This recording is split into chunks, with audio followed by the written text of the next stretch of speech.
Great victory, Lise. Another chaotic melee ensued. Just when Su Yingxue thought they were in for a bitter fight, the enemy's formation suddenly broke apart, and a thunderous wave of hoofbeats approached. Li Chenghuan's forces were pierced, split into isolated groups, and amidst the crowd, a figure in white armor stood out brilliantly. Wielding a 9-ringed saber, she charged through the thousands of troops with a fierce killing intent. Following her, someone carrying the battle flag of Chu Yihan's army surged forward. The troops were orderly and disciplined, enveloping Su Yingxue and the others in the center, safeguarding them firmly. Su Yingxue was overjoyed. Reinforcements. Cece. Unexpectedly, it was Lin Cece. Lin Cece rushed to Chu Yihan's side, knelt down with her saber, and shouted loudly. Junior Officer Lin Cece has come to the rescue. Please give your orders, Your Highness. Chu Yihan raised the Qingfeng sword and commanded the army. Break out of the gorge and annihilate the enemy. Standing behind him, Lin Cece echoed with a strong voice. His Highness commands, break out of the gorge and annihilate the enemy. Break out of the gorge, annihilate the enemy. Break out of the gorge, annihilate the enemy. Break out of the gorge, annihilate the enemy. The shouts were earth-shattering. The troops brought by Lin Cece caused Li Chenghuan's forces to scatter and flee like homeless dogs. Li Chenghuan retreated from the gorge, leading the remnant of his scattered soldiers, gathering 150,000 troops, and with a great force marched toward Jingcheng. In the midst of the troops he shouted, "Attack! Chu Yihan's reinforcements have struck, and Jingcheng is unguarded. Let's break into Jingcheng, breach their border. Attack!" With the forced distribution of Chu Yihan's army in his hands and a large army behind him, he believed that after Jingcheng sent out its troops, its defenses would surely be weak. He intended to charge directly into Jingcheng, and once he had seized the city, he would then contemplate how to deal with Chu Yihan. However, he was unaware that in Jingcheng, waiting for him, was Su Qingji along with a well-rested army of 300,000. From the moment he began his siege, he was met with a fierce counterattack. He was defeated so swiftly that he had no time to react. Had it not been for his lieutenant who stood in front of him and saved his life, he would have perished at the gates of Jingcheng. After his defeat, Li Chenghuan wrote a letter overnight requesting reinforcements from Qi State, but before his letter could be sent out, it fell into Chu Yihan's hands. Chu Yihan did not give him a moment to breathe, joining forces with Su Qing overnight to encircle and capture him alive, and subdued all the soldiers under Li Chenghuan's command. The battle between Qi State and the Great Qing dynasty ended in a swift defeat as soon as Chu Yihan arrived, within just a few days. When the news traveled back to Qi State, the Emperor of Qi was so enraged that he fell ill and never recovered, marking the decline of Qi State. After reorganizing his army, Chu Yihan planned to return to the court. The night before, he treated his officers to a grand drink to celebrate their victory. The military camp was bustling with lively scenes. Lin Cece finally got the chance to see Su Yingxue, and to embrace her for a moment. "Dr. Su, 9th Princess Consort. I've missed you so much." Lin Cece lifted Su Yingxue up, and swung her around several times. The two were as close as two peas in a pod. Looking up at Lin Cece, who was half a head taller than her, Su Yingxue's eyes also sparkled with excitement. "And I haven't missed you? But who would have thought my Cece would transform into General Lin?" Now that Lin Cece had repeatedly distinguished herself in battle, Chu Yihan had appointed her as a 6th-rank general. Being appointed to the military, she became the first female general since the founding of the Great Qing dynasty, a figure of unparalleled prestige at that time. In the military camp, many generals could not help but heap praise on Lin Cece, especially General Lin Outyin, who was exceptionally proud. Holding a jug of liquor, Lin Outyin approached Su Yingxue. "I pay my respects to the 9th Princess Consort. Princess, this officer offers you a drink in toast. You must grace me with your acceptance." Men need a sense of security, Lise. Su Yingxue took the wine bowl. "All right, I'll drink it." Overjoyed, she drank the wine and then remembered to ask, "Why does General Lin toast me?" This time, my brother and I were trapped in the one-line sky canyon, and it was Cece who led the troops to rescue us. My brother and I should be toasting Cece instead. She shouted, "Brother! Brother! Come and toast to Cece. Where's my brother?" She couldn't find Su Hao anywhere in the room and frowned. "Weird, where did he go?" "Don't bother looking for General Su now. I just saw him go off with the old general. Perhaps the old general needed him for something. The two of us can just drink." Lin Cece wrapped her arm around Su Yingxue, leaving her father behind, and went off to have fun on her own. In this military camp, there were only 3 women. She didn't know Lu Ying, so she could only strike up a conversation with Su Yingxue. Su Yingxue walked arm in arm with Lin Cece, thinking Lin Cece must have something on her mind to share with her. But Lin Cece took her to a quiet corner with few people and whispered, "Hey, are you and your highness having a fight?" Su Yingxue fell silent, not knowing how to start. Others might not have noticed the subtle signs, but Lin Cece, who had known her for so long, could definitely see through them. She seemed somewhat helpless. "When we returned from the Great Wei Dynasty, I said a few words to Qin Mayan. After that, His Highness didn't pay much attention to me. Even when we were trapped, he barely spoke to me and even asked me whom I trusted more, him or Qin Mayan." "What was your response?" Lin Cece suddenly seemed very interested. This was a loaded question. Su Yingxue replied frankly, "I said I trusted both. They both are rare talented leaders, equally outstanding, and surely both could resolve the situation." Lin Cece. Her gaze toward Su Yingxue suddenly turned strange, morphing from bewilderment to sympathy, and finally, she heaved a deep sigh. "Aren't you just making His Highness miserable on purpose? Men need a sense of security. Your answer totally shattered His Highness' sense of security. His heart must be broken." What?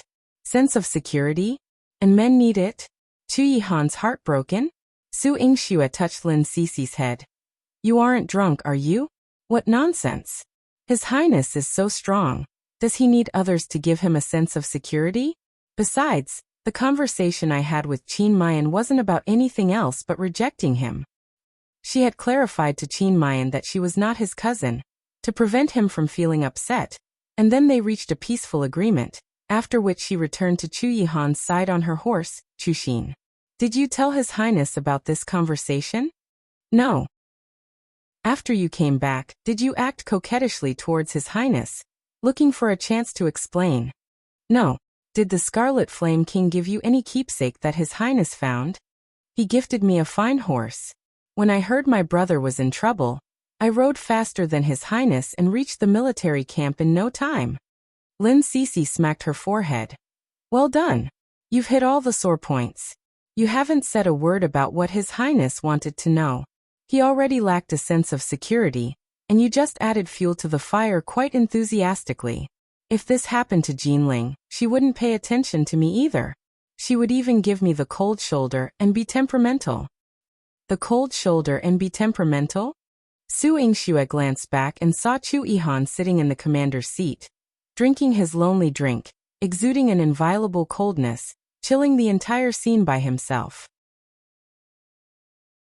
"You two are rebelling. Least this is actual performance, isn't it? But Chu Jinling will also." At this point, Su Yingxue had to ask Lin Cece for advice. "Tell me in detail, why would your highness throw a tantrum, and what should I do about it?" "All I can say is that your highness is nervous about you. But when you privately meet with his rival in love, instead of acting coquettishly and softening up to him, it leads to his feeling of insecurity. Acting alt sundara, your relationship naturally cools down. As to what to do," Lin Cece scratched her head. "Jinling didn't say, and the books don't write about it. I really don't know how to teach you." Su Yingxue was left feeling nothing but embarrassment. "Cece, how much bunch of nonsense have you learned from being with Chu Jinling?" "What do you mean nonsense? This is called a method of nurturing a relationship. Jinling put in a lot of effort, following me day in and day out in the military camp, caring about my daily life. And I also think about him all the time, so both of us are striving for our future together. But as for you," Lin Cece rested her arm on Su Yingxue's shoulder.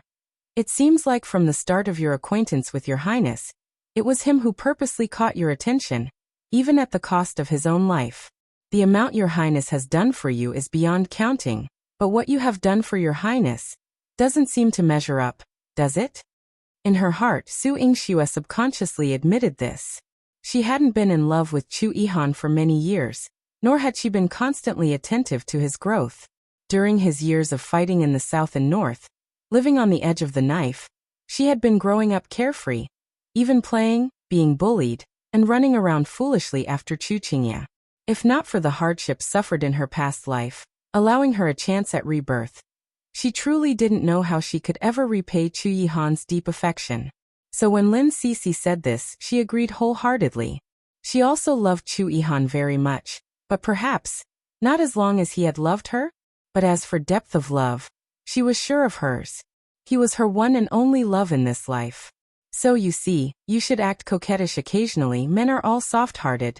There aren't many men who can resist a woman's coquettishness and still keep sulking.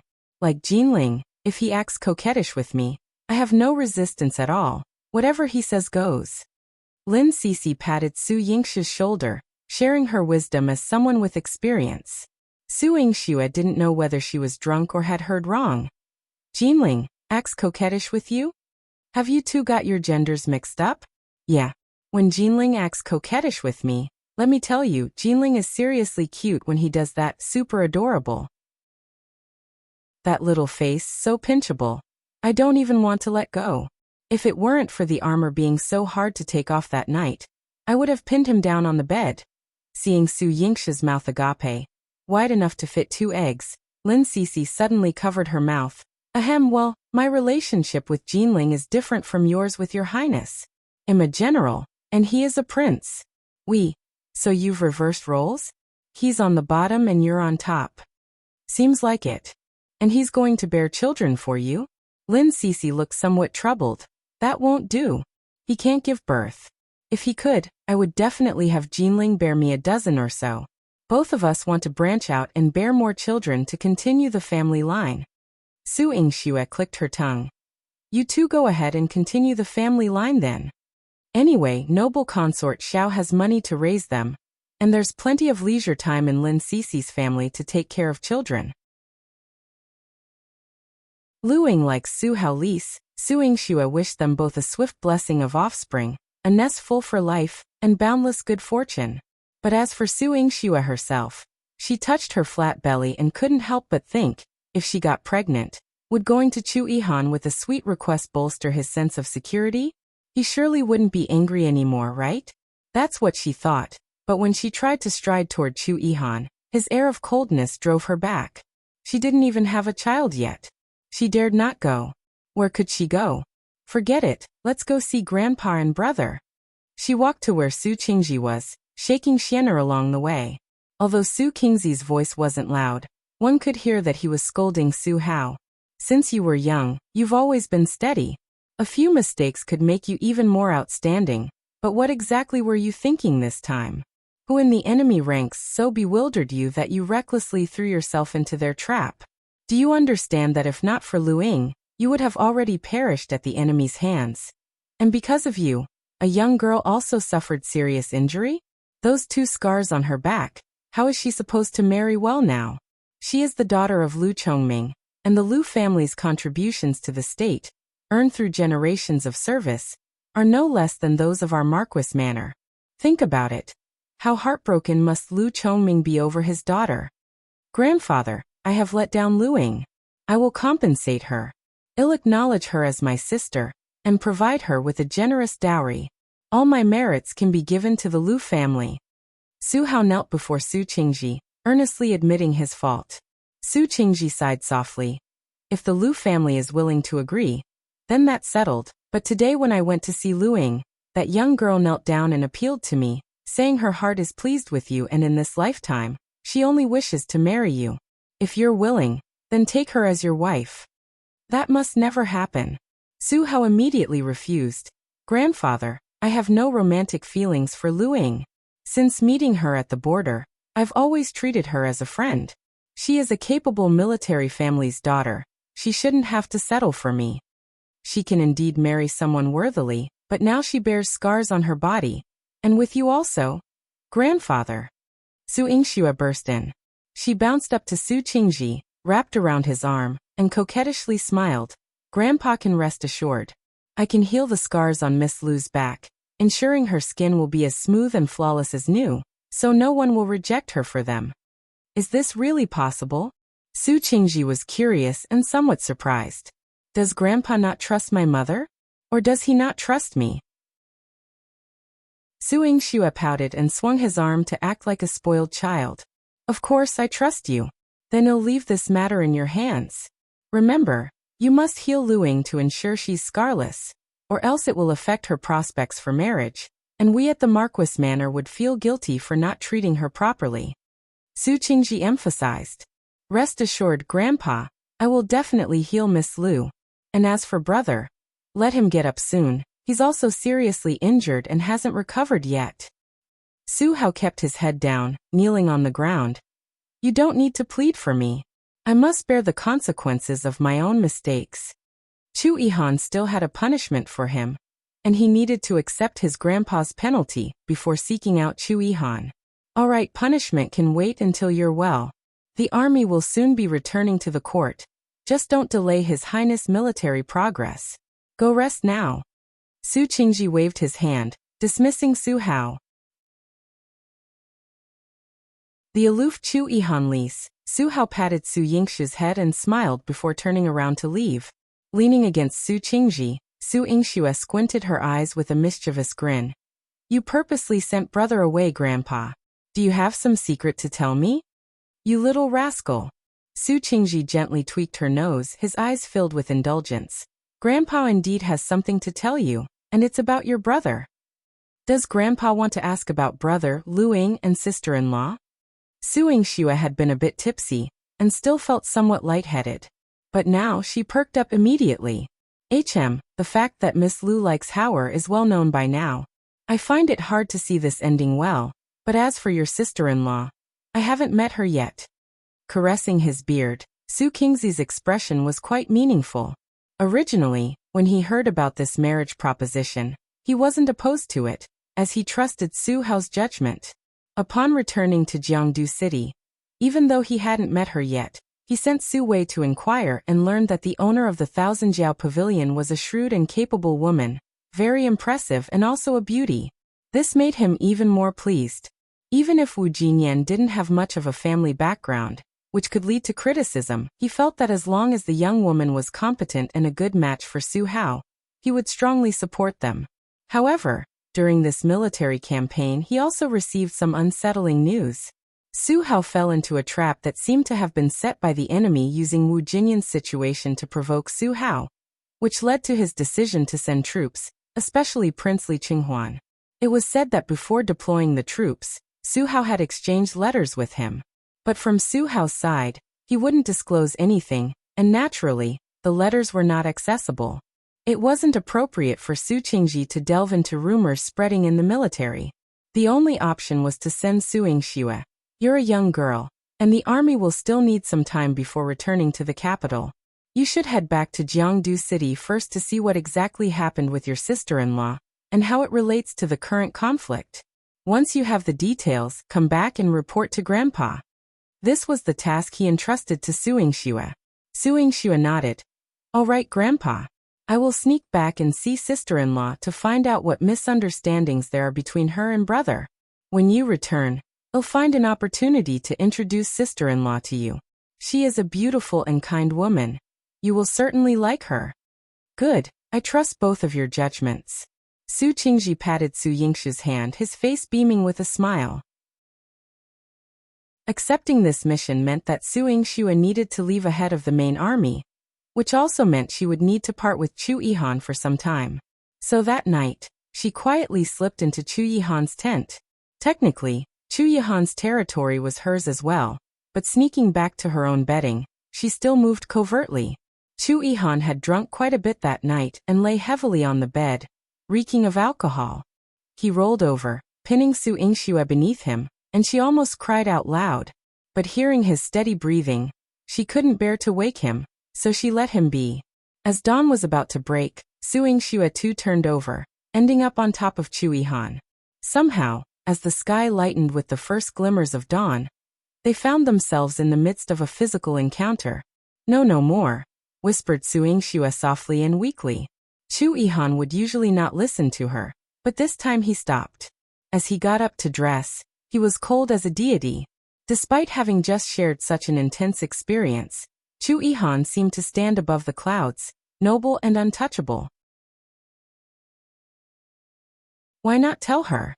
Su Yingxue slowly got up and, taking advantage of the fact that it wasn't light out yet, tiptoed over to Chu Yihan and said, "Your Highness, Grandpa gave me a task to return to Jiangdu City first. He wants me to see Sister Jinyan and find out what problems have arisen between her and my brother, so I won't be leaving with the main army." Chu Yihan's hand, holding the teacup, stiffened, followed by a low, that was rather cold. Su Yingxue licked her lips and said, "Then I will get ready and leave first." Chu Yihan still responded with, "Your Highness, do you not have anything else to say?" Su Yingxue was starting to feel frustrated. His constant hming made her think he needed to visit the privy upon waking, but was embarrassed to say so in front of her. Chu Yihan finished his cup of tea, his lips pursed, his expression slightly cool. "Be careful on the way. I have arranged for Mochi to protect you." Su Yingxue pouted. Oh. What she wanted to hear wasn't this, but Chu Yihan's actions were indeed considerate, making it hard for her to pinpoint anything amiss. How should she bring it up? "Hey, Su Yingxue, are you leaving or not?" Saint Ruan, carrying his pack, yelled from outside. "Didn't you say you would leave before dawn? The day is bright, and you're still dilly-dallying. What are you doing making babies?" Su Yingxue's face suddenly turned red. "You're the one babbling nonsense." Before she had the chance to properly say goodbye to Chu Yihan, she ran out, chasing after Saint Ruan to thump him repeatedly on the head. As she chased after Saint Ruan and left the military camp, Su Yingxue looked back and realized she had already put a considerable distance between herself and Chu Yihan. It would be too late to rush back and say something to him now. Moreover, she hadn't decided what to say. About Qin Mayan? Or the original intention of her ride back? There seemed to be an issue between them. Yet it was so subtle it could be easily ignored. "Hey, what are you thinking about? You're wasting time. Even the horses are more diligent than you." Despite getting hit, Saint Juan still cared about Su Yingxue's schedule and kindly reminded her. Su Yingxue led her horse, her voice low, "Let's go. If it's nothing significant, there's no need to dwell on it." Inside the commander's tent, Mochi came to report to Chu Yihan. "Master, the princess has already departed. I will immediately lead men to follow and protect her." Chu Yihan waved his hand. "Go then. Whatever she wants to do, support her in secret, and don't let her be unhappy." "Yes. But master, why didn't you explain things clearly to the princess?" Mochi asked, his brows furrowed with confusion. "Explain what?" "Explain that you kept her in the military camp for her own good, to avoid implicating her and both General Su brothers with accusations of favoritism and inviting criticism. Also your painstaking efforts towards both generals, despite having punished old General Su. You have been tending to his wounds, with the military doctor constantly at his side. On the surface, you said you were punishing General Su Hao, but in reality, you were demoting him as training, so when he merits new achievements, he could directly be promoted and ennobled. Furthermore, your apparent coldness towards the two generals is actually to flush out the traitorous spy in the military who is working against them. And you knew early on that Saint Ruan would come to whisk the princess away, following you to rescue General Su Hao. Your reinforcements have always been ready, never allowing the princess to come to any harm. Chu Yihan had done so much, yet he told Su Yingxue none of it. In this battle, Chu Yihan's strategies were not only against the enemy army, but were also largely for Su Yingxue's sake. He gave her everything he could. Chu Yihan's good intentions lease, in those days, ignoring Su Yingxue's overtures and throwing her out of the carriage was to prevent him from learning about her arrangements, thereby exposing flaws and to spare her the worry. The subsequent coldness was even more to give her the opportunity to reunite with old General Su. His master, he took care of everything for Su Yingxue thoughtfully. Every single detail. It was even more meticulous, more difficult than fighting a war. Chu Yihan's expression was indifferent, his gaze distant. No need. If Su Yingxue could come to terms with it, so be it. If not, he would continue to treat her the same way in the future.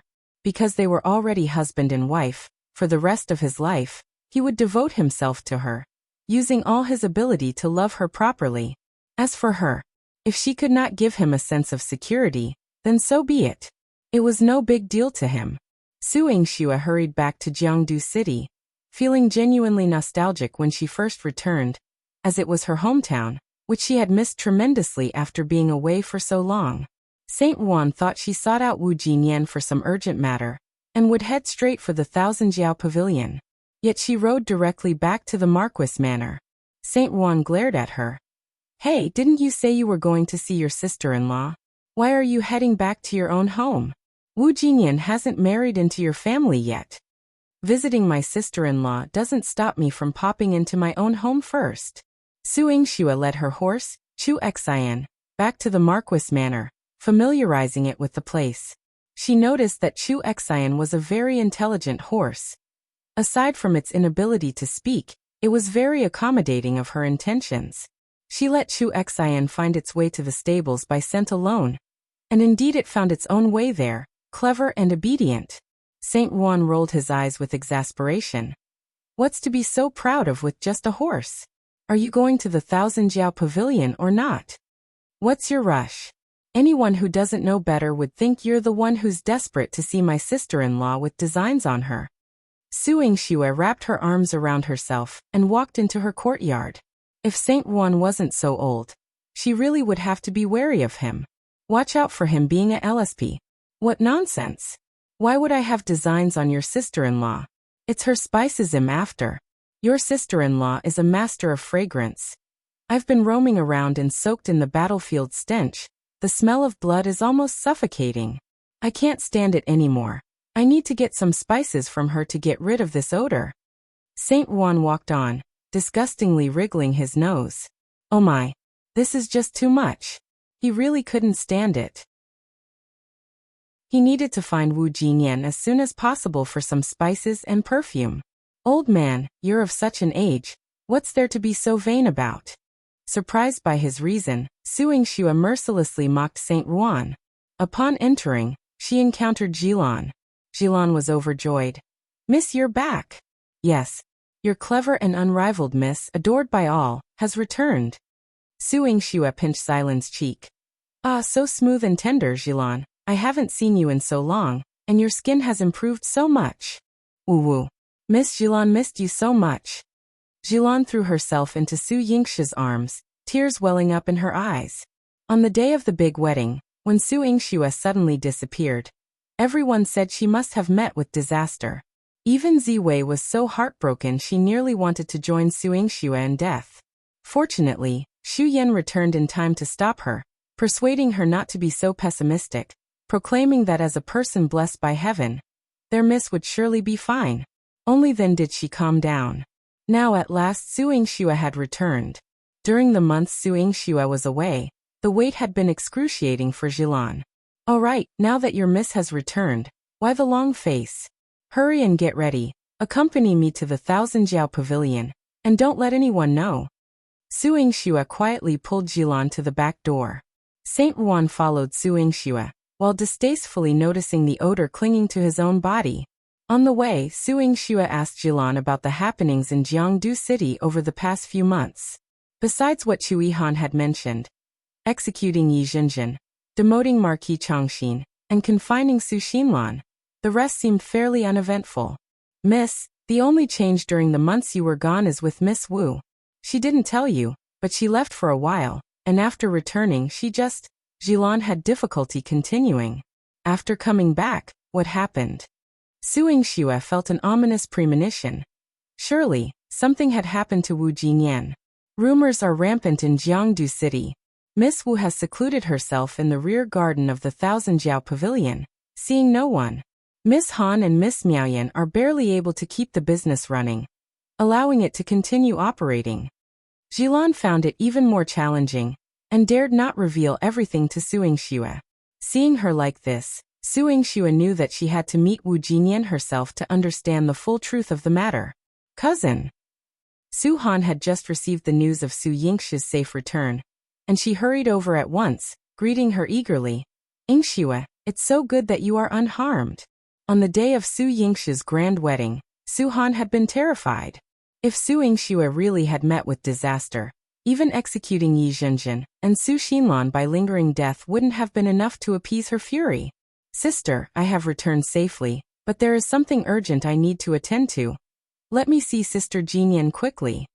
Su Yingxi's eyes, clear and pure like glaze. Jinyan Su Han's face clearly displayed her discomfort. She led Su Yingxue to the backyard, unlocking the heavily secured doors, and then took her to the darkest room without sunlight. Whispering in her ear, she said, "When you see Jinyan, try not to get agitated, and don't hurt her." Su Yingxue nodded. Heavy-hearted, she pushed open the door without entering, and already Wu Jinyan's voice came from inside. "Get out! It's not time for food delivery. I'm not seeing anyone." That sharp, rejecting tone did not at all resemble Wu Jinyan's usual voice. Had Su Yingxue not known her so well, she would never have guessed that in just a few short months, Wu Jinyan could have changed to such an extent. Her voice was somewhat low. "Sister-in-law, it's me. Yingxue?" Wu Jinyan sat up in bed, and as their eyes met, they reflected an unspeakable excitement and relief. "Thank goodness you're safe and you've come back." Wu Jinyan covered her mouth, tears falling unstoppable. Su Yingxue stepped forward to embrace her. "Sister-in-law, I'm sorry to have worried you. I'm fine, and I have returned safely to see you." Her laughter was tender, like a clear spring flowing into one's heart. Wu Jinyan's heart, which was like dead ash, seemed to lighten somewhat because of her. Su Yingxue, being a doctor, was quick to detect the changes in Wu Jinyan's body. The moment she let go of Wu Jinyan, Su Yingxue teased, laughing, "Sister-in-law, you must have been eating more these days. Even your body has filled out. Look at this belly, it's grown so big." She even playfully patted Wu Jinyan's belly as she laughed. Wu Jinyan's face turned to one of pained restraint as she gently covered it. Su Yingxue was taken aback. "Sister-in-law, what's wrong?" She hadn't used any force just now. Surely she didn't hurt Wu Jinyan. "I'm fine." After letting her go, Su Yingxue finally took a good look at Wu Jinyan's face, which was exceedingly pale, completely void of any color, and she appeared alarmingly thin. Yet strangely, her abdomen was slightly bulging, creating a stark contrast to her slender figure. The child is already 5 months old. Su Yingxue could not fail to notice the oddity of her body, but when she tried to grab Wu Jinyan's wrist to take her pulse, Wu Jinyan hid her hands behind her back, biting her lip in panic. "I'm fine. You don't need to worry about me." "How could you be fine?" Su Yingxue frowned. With such a big belly, could she possibly be blind? When Su Yingxue pulled Wu Jinyan's hand out and felt her pulse, her heart skipped a beat. "Sister-in-law, she was pregnant. Moreover, this pregnancy was already almost 5 months along, but 5 months ago, Su Hao was at Bamboo Leaf Pass and had not come back at all. The child in her womb." Wu Jinyan's eyes were bloodshot, her expression as if her heart had died, which was very distressing. Su Yingxue clenched her teeth, filled with hatred. "Sister-in-law, who has wronged you? Tell me, and I will kill him." To have the audacity to wrong Wu Jinyan, to let her get pregnant. Once she found that bastard, she would surely kill him. "No, you can't blame others, it's me. I didn't protect myself well, it's me. I'm sorry, brother." Wu Jinyan covered her face and burst into tears. The pain and distress she had repressed for so long burst forth like a floodgate opened by Su Yingxue's words. She cried out loudly, determined to let out all her heartache and grievances. "Sister-in-law." Su Yingxue's heart twisted in pain as she held Wu Jinyan. When Wu Jinyan fainted from crying, Su Yingxue administered acupuncture to stabilize her mind. She then asked Su Han to send over some food for her to eat when she woke up. In the room, Su Han explained the situation to Su Yingxue in detail. "Before your grand wedding, when I came to purchase your dowry for you, Jinyan entrusted me to look after the Thousand Jiao Pavilion temporarily. She said she would go out of Jiangdu City to visit relatives. I agreed and offered to send someone to protect her, but she refused, saying it wasn't far from Jiangdu City. I let her go without worry, not knowing. Su-han's face flashed with regret. If I had insisted on sending protection with her, she wouldn't have suffered like this. Afterward, I got busy with your grand wedding, and you kept running into trouble, so I couldn't spare the effort to look for her. It wasn't until 2 months ago that she returned looking disheveled, and without saying a word, she locked herself in her room. Later, I watched as her belly grew larger day by day. As a married woman herself, she could not fail to notice the state of Wu Jinyan's belly, but when she asked once, Wu Jinyan said nothing and locked herself away even more securely, at one point even refusing to eat, starving herself to skin and bone. Later, somehow Su-hao returned. I allowed him to see Jinyan, and it seemed they had a fierce argument. Su-hao rushed out in a hurry, and Jinyan fainted. I had no choice but to summon a doctor to treat her clandestinely. After all, there was a life inside her. I advised her to think it over carefully, and then she decided to keep the child. Su-han finished recounting Wu Jinyan's ordeal, her eyes showing a touch of desolation. I guess the child was left by someone who wronged her, but in the end, it's her own child. I couldn't keep my child and have no fate with children in this lifetime. I don't want Jinyan to end up like me, so. She was worried that Su Yingxue would blame her. But Su Yingxue was only filled with rage. The child did nothing wrong, and Sister Jinyan is innocent too. But who is this villain? Let me find out, and I will butcher him. Don't harm my child. Because she went to Bamboo Leaf Pass lease, on the bed, Wu Jinyan woke up with a scream, instinctively protecting her stomach tightly. Sister-in-law, the child is fine, don't worry. Su Yingxue held her hand tightly, comforting her. She could feel Wu Jinyan's fear and trembling at this moment. After enduring such an ordeal, and with this sudden child, Yingxue. Wu Jinyan's eyes were brimming with tears. Su Yingxue urged her to eat first, and then decide whether or not to tell her about the child and where she had been. Wu Jinyan had been depressed because she couldn't find an effective method, and someone to confide in. Telling Su-han and Su Miaoyan would only add to their troubles. Now that Su Yingxue was back, she told her. It happened at Bamboo Leaf Pass, while I was looking for your brother. What? You went to Bamboo Leaf Pass? Su Yingxue's eyes widened. This was something she had never expected. The journey to and from Bamboo Leaf Pass from Jiangdu City took half a month even for her alone. And a woman could encounter countless dangers on the road. Yet she dared to go. Su Yingxue took a deep breath. Sister-in-law, I don't blame you. You were indeed missing brother so much that you did so, but you, even if you wanted to go, you should have told me, or asked cousin sister to send someone to protect you.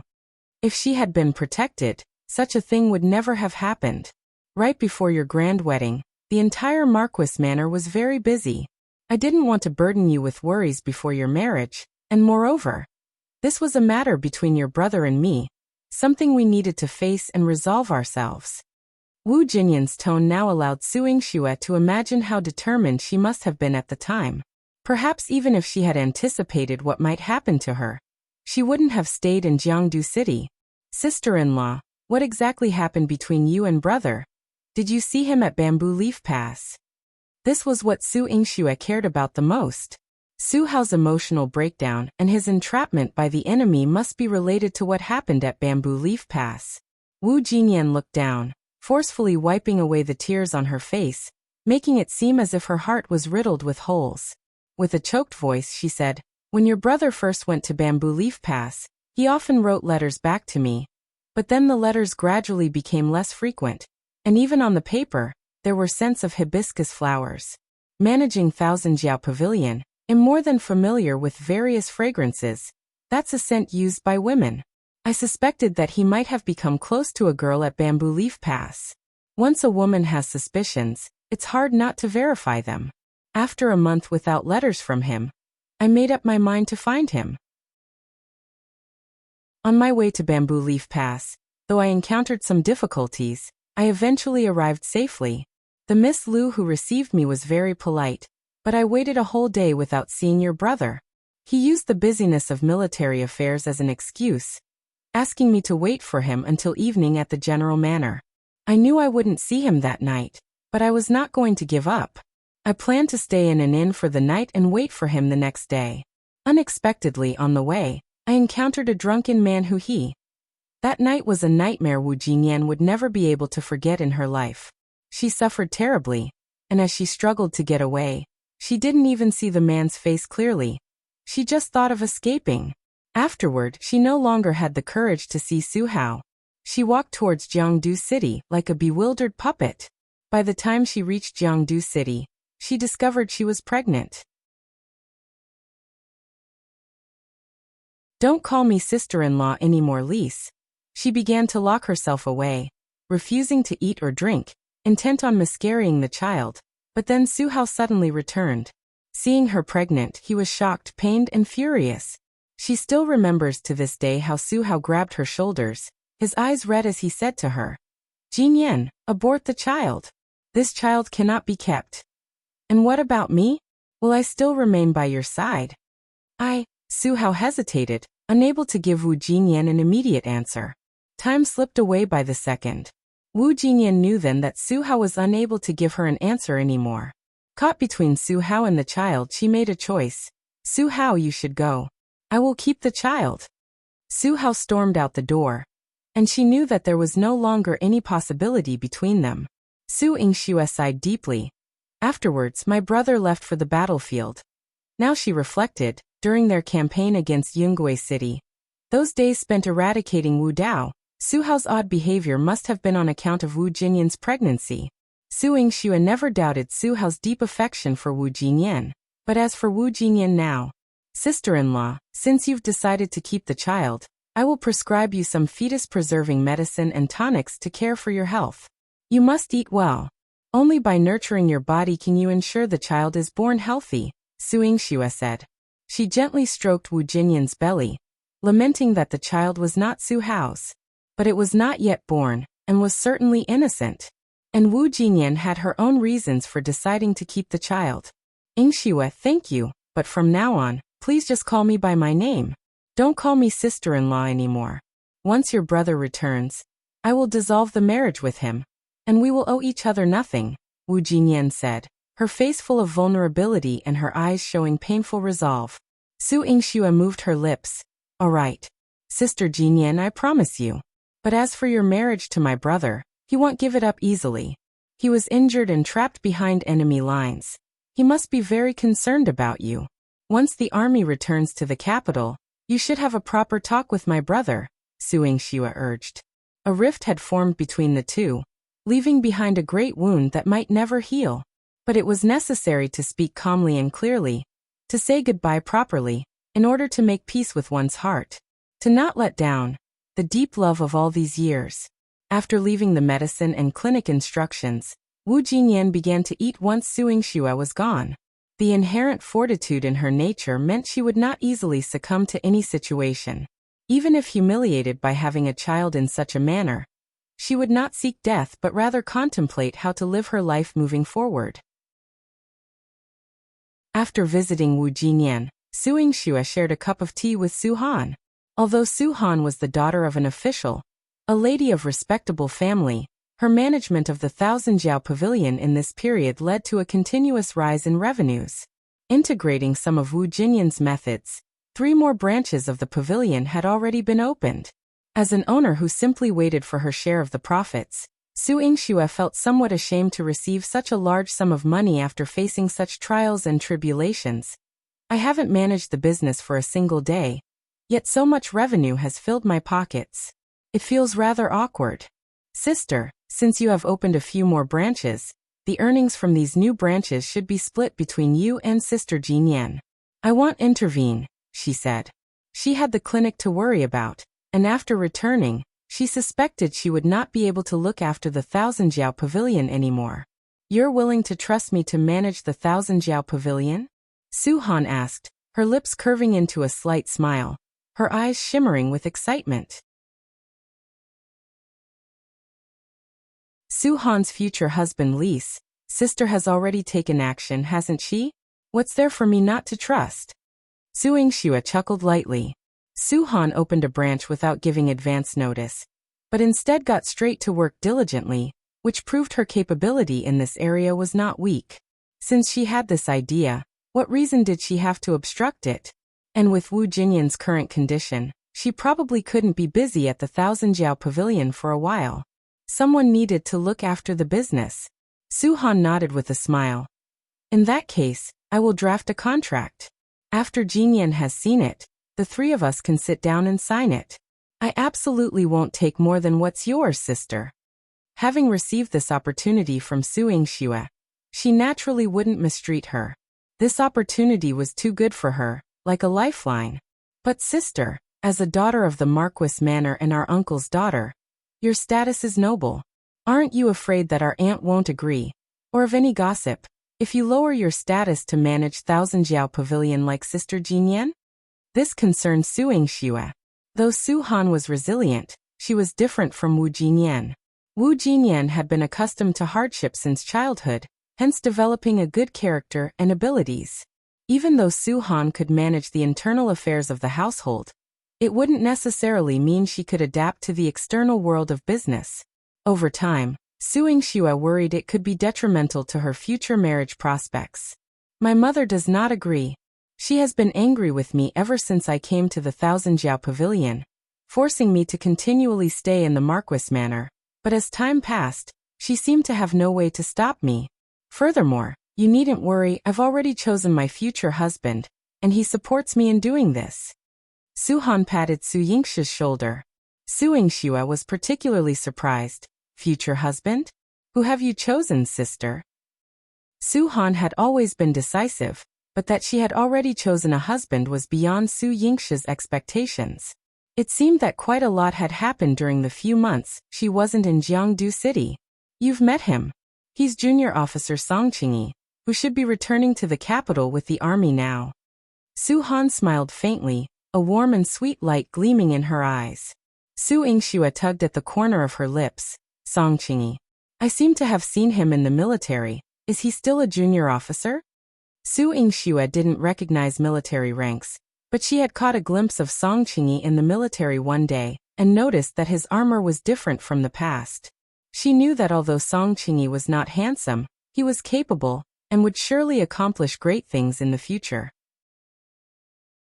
But she never would have imagined that Su Han would end up with him.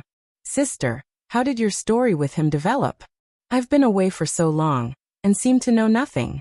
Even that rascal Miaoyan, I don't know where she's run off to. When it came to glibness, Su Miaoyan was more interesting.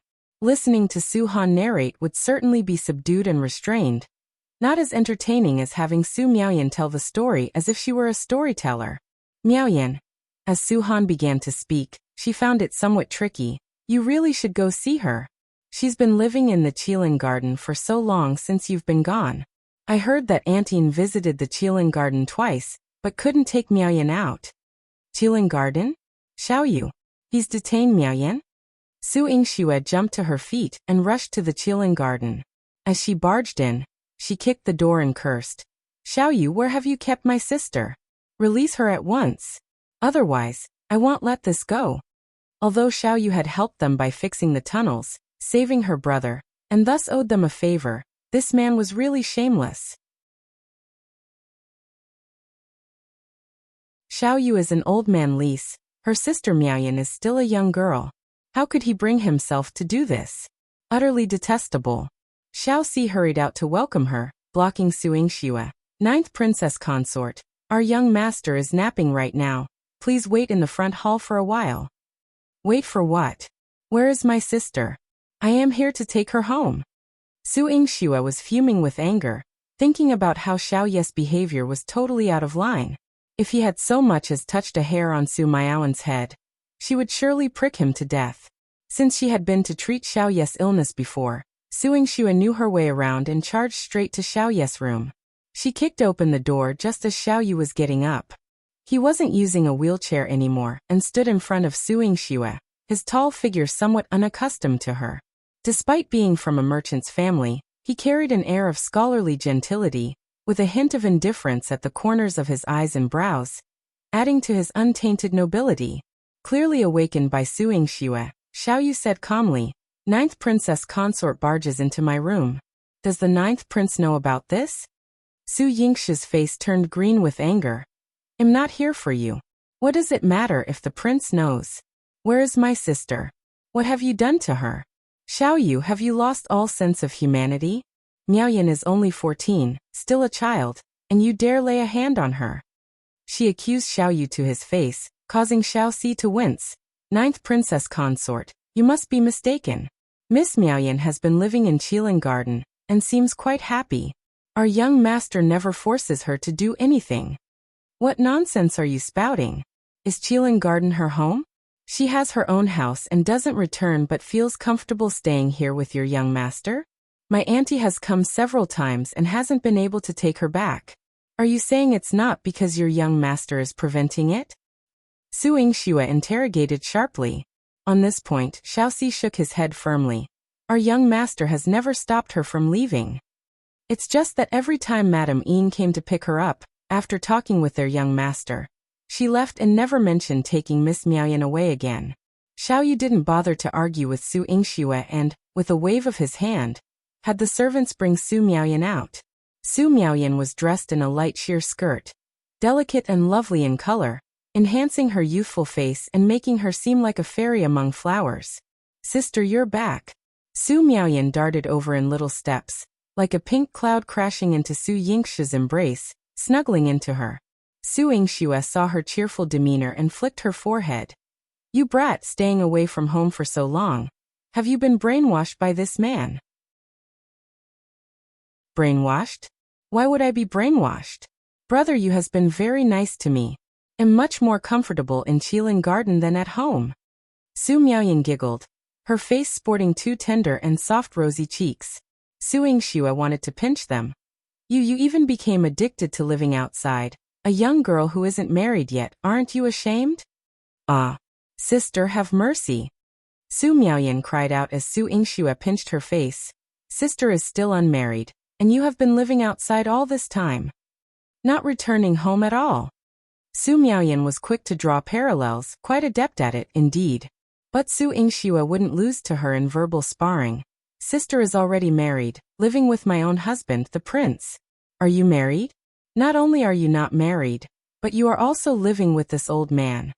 She pointed at Xiao Yu, the label of an old man branded on him. Xiao Si shivered upon hearing this. Miss Su, our young master is in the prime of youth. How has he become old? This man is a bit special, Lise. He felt that Xiao Yu was being somewhat wronged. Xiao Yu was only 26 years old, older than Su Miaoyan.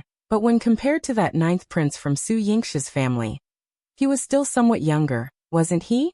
And their young master had only delayed getting married because of his business dealings, not to the point of becoming the old man Su Yingxue described.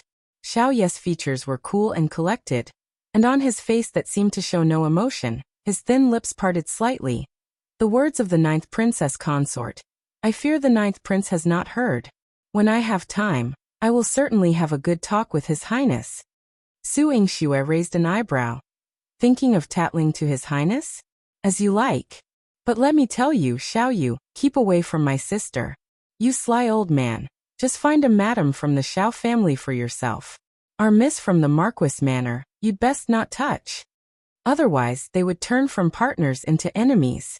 A dark shade crossed Xiao Ye's eyes, lending them a dim and indecipherable emotion. Sister, you misunderstand. Brother, you has been very kind to me. He teaches me to read and write, and it's far more interesting than what my tutors teach. Su Miaoyan bounced to Xiao Ye's side, as docile as a little kitten. And judging by her demeanor, she seemed to have gained a bit more poise and composure than her usual cleverness, as if she truly had learned quite a lot. Su Yingshi's tone relaxed somewhat. Good, your brother Yu has taught you well. But, Miss Miaoyan, can you come back with me to the Marquis manor now? Grandpa will be back soon, and your father, my third uncle, will probably return to court soon too. If you're still staying here when they come back, they'll break your legs. What? Grandpa and my father are coming back soon? Su Miaoyan shuddered with fright, hastily clutching at Xiao Ye's sleeve. Brother Yu, I really have to go back now, or if Daddy finds me here, I'll be in real trouble. She was shrewd and knew how to charm any elder, but she feared her father most of all. Stern, a man who at no time would show favoritism. No matter how she played coy or acted cute, it was useless. A faint sense of reluctance flashed through Xiao Ye's eyes as his hand gently rested on her head. Compared to his proud and indifferent demeanor towards Su Yingxue just a moment ago, he now spoke to her tenderly. All right. He arranged for someone to escort Su Yingxue and Su Miaoyan back. He even personally saw them off at the gate of Qilin Garden. Su Yingxue was always observing Xiao Ye's expression.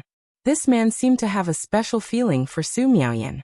Special enough for her to take heed. But on the surface, he appeared to treat Su Miaoyan merely as a child.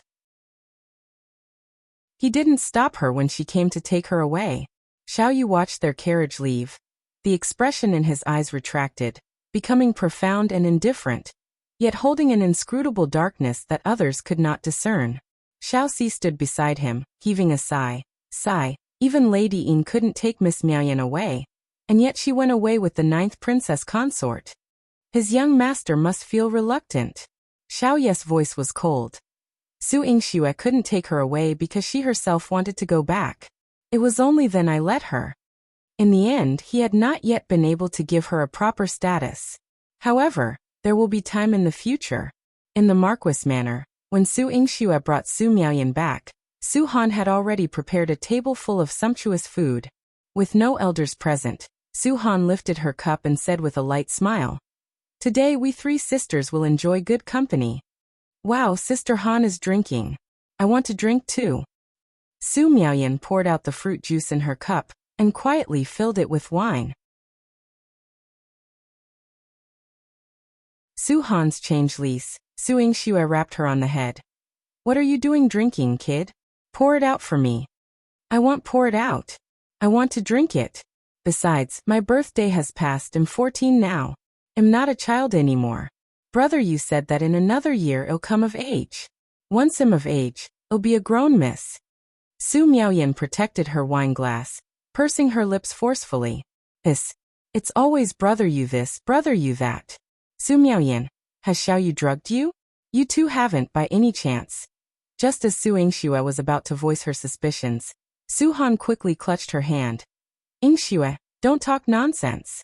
Miaoyan is still young, but she knows her limits. She wants to drink, so just pour her a little. It's fine." Su Han came to Su Miaoyan's defense over the cup of wine, and Miaoyan quickly drank it down. "So spicy," she coughed once, the liquid sliding down her throat, but it really took her by surprise, giving her an unprecedented thrill. "Ha ha." Seeing her little mannerisms, Su Han couldn't help but laugh out loud. Su Yingxue held her cup at the side, looking at Su Han and feeling that she was very different from usual. In the past, she always adhered strictly to the rules of propriety, the model among young ladies from noble families, meticulous in thought and never putting a foot wrong. Having not seen her for several months, she had become much more cheerful.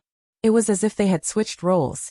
Before, it was always Su Han who urged her and Su Miaoyan to stop messing around. Now, Su Han seemed more indulgent towards Su Miaoyan. "Sister Shui, why aren't you drinking?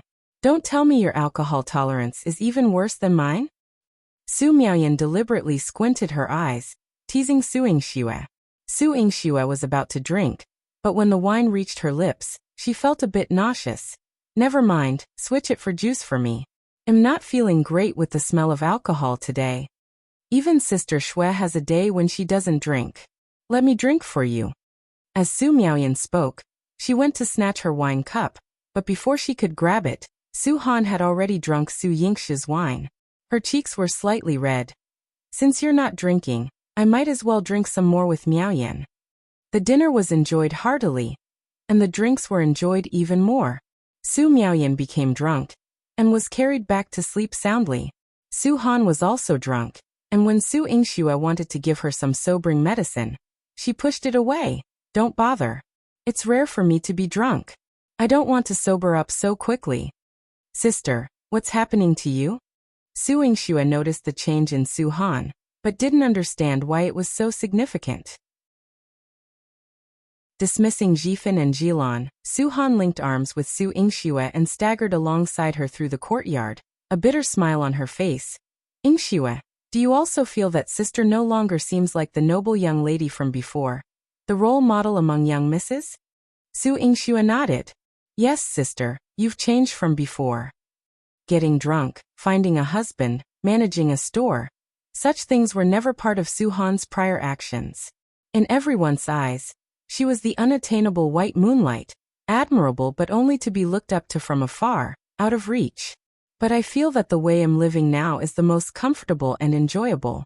Before, I lived for the family, for the identity of the eldest young miss of the Su family, for my husband, for the Marquis manor. Not once was it for myself. The unbearable sadness in her eyes flowed out with her tears. Recalling the days of the past, although she was praised and envied by everyone's gazes, did she truly benefit from it? Becoming a ghost to protect Ulysse. Once she left those high-end poetry banquets and gatherings, what did people say about her, Su Han, behind her back? Those who envied her perfection called her a pretender. Those she had kindly helped accused her of feigning her goodwill. When she broke ties with Chu Xiaotian, she was doused with the kind of filth she hadn't experienced in 20 years, a weight that pressed down on her, leaving her gasping for air. It nearly drove her to a deathly corner. She was simply trying to survive, to fight her husband's family for the right to keep living and to protect her own family. But in the end, she was labeled a wanton woman, shameless, by others. Some even mocked her, saying that she could never marry again, that no one would want a heartless and cruel woman who had left her husband's family with nothing. But none of this was her fault. Looking at her tear-streaked face, Su Yingxue felt somewhat heavy-hearted. So, sister, did you start the shop and choose Song Qingyi to fend off the rumors and secure your future as your husband? It sounded somewhat forced, and even unbearably heartbreaking. No. Su Han wiped away her tears, took a deep breath, and a smile appeared on her face. I did it for myself. I can run the business of the Thousand Jiao Pavilion well. Those women can target me, but they can't refuse the discounts and high-quality goods I offer. As for Song Qingyi, he genuinely likes me. He treats me well. Never has a man guarded me as sincerely as he does. He has been utterly selfless, paying any price to protect me. When he heard my father was looking for someone to protect me, he turned down a promotion to stay by my side. Whenever Chu Xiaotian harassed or even insulted me, he would stand against him every time, even getting injured by Xiaotian. But he said he didn't care, he would never let me be sad. And then there were those young misses from rich families who insulted me. A bittersweet memory surfaced in her heart. She was ridiculed at gatherings, called second-hand goods.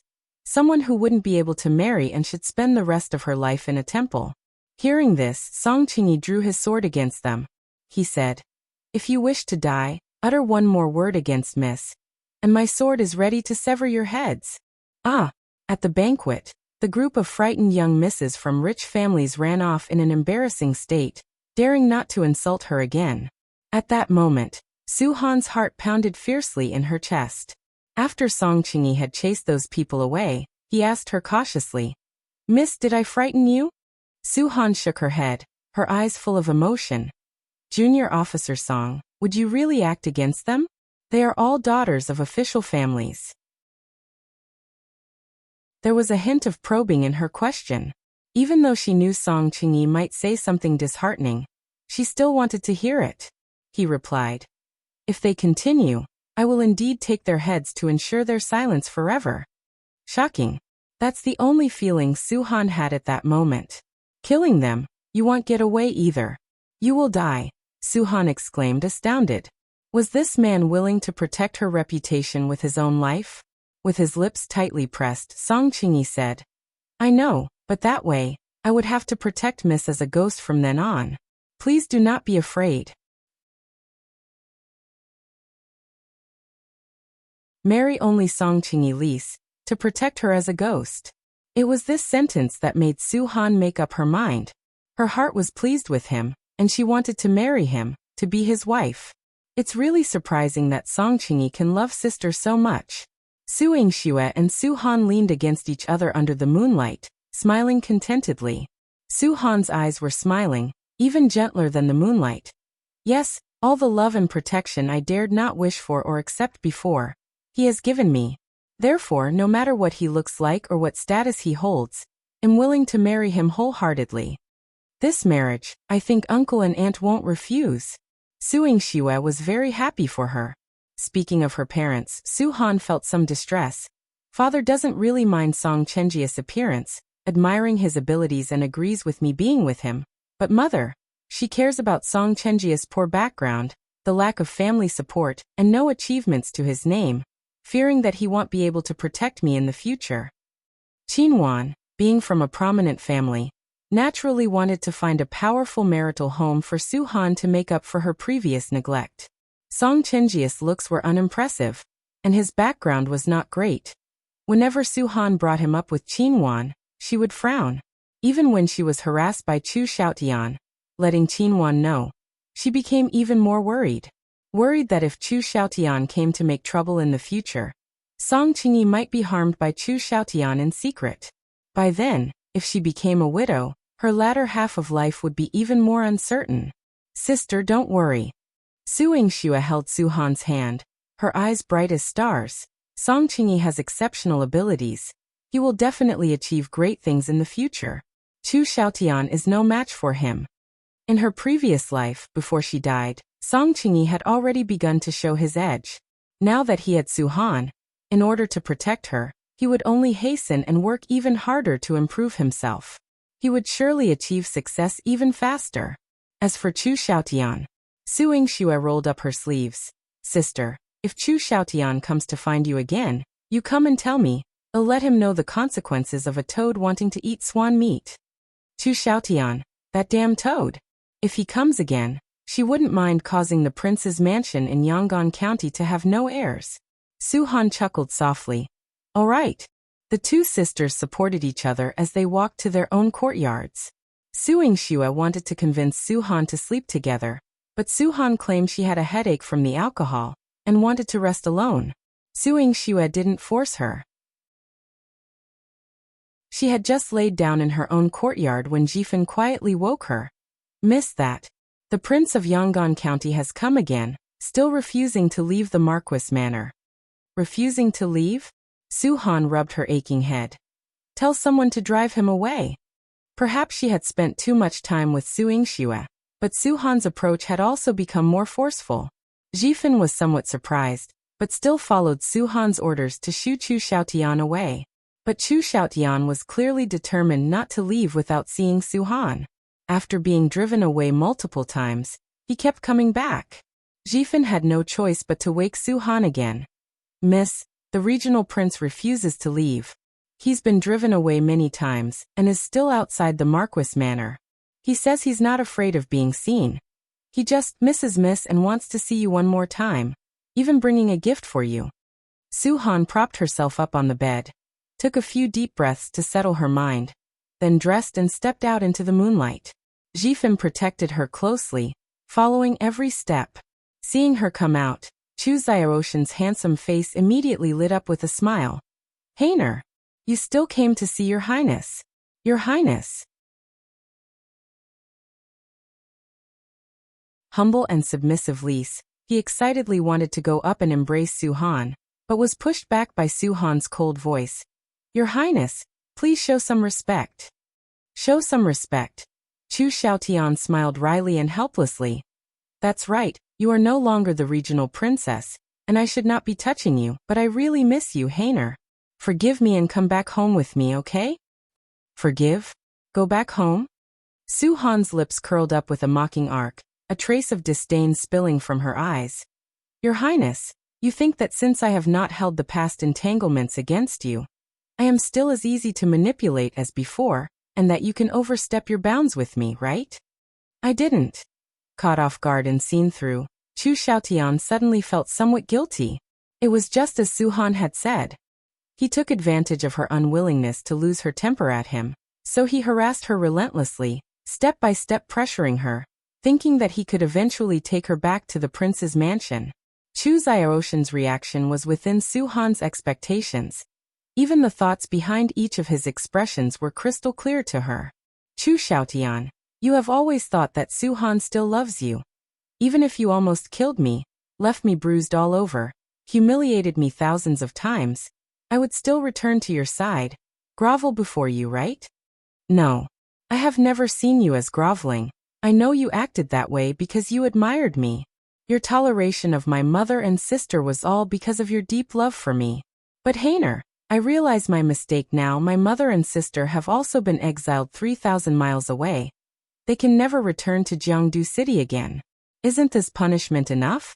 You should come back with me now. Chu Xiaotian reached out to take her hand, but Su Han swiped her sleeve, and he didn't even touch the hem of her garment. Chu Xiaoshan's brow furrowed deeply. Hainer, what more do you want? I have already humbled myself to ask for your forgiveness. How much longer will you stay angry? Do you really want me to kneel before you and admit my wrongs? Chu Xiaotian had only mentioned it casually, but Su Han replied with a slight smile. All right, if your highness kneels and apologizes, then I'll consider what you've proposed. Su Han, don't go too far. How can you make me kneel to you? Chu Xiaotian instantly became furious, his face the color of iron. A man's knees bear gold, and besides, considering my status, how can I kneel to a woman? Why not? Kneeling to admit one's errors is nothing out of the ordinary. Or is it that your highness believes you are truly blameless, and that your apology is merely because you've heard the news of my impending marriage and cannot stand it? A glint of shrewdness flashed through Su Han's eyes. In the past, Chu Xiaotian also pestered her on the street, at the Thousand-Jiao Pavilion, on quite a few occasions. But each time, a single look of disdain from her was enough to break his confidence. His pride would not allow him to continue being humiliated in public. However, this time, he had been waiting at the door of Marquis Manor every night, persisting for 3 or 4 days already. She had only come out to see him because of this. Presumably, it was hearing about her and Song Qingyi that had provoked him. A look of disgust appeared in Chu Xiaoshan's eyes. He hated Su Han's shrewdness. The Su Han of the past, who always displayed obedience and tenderness towards him, was who he missed. That was why, time and again, he put his dignity aside and came back to find her. But now, she looked as though she could see right through him without him having to say a word. It made him particularly uneasy. In her impression, she could make amends.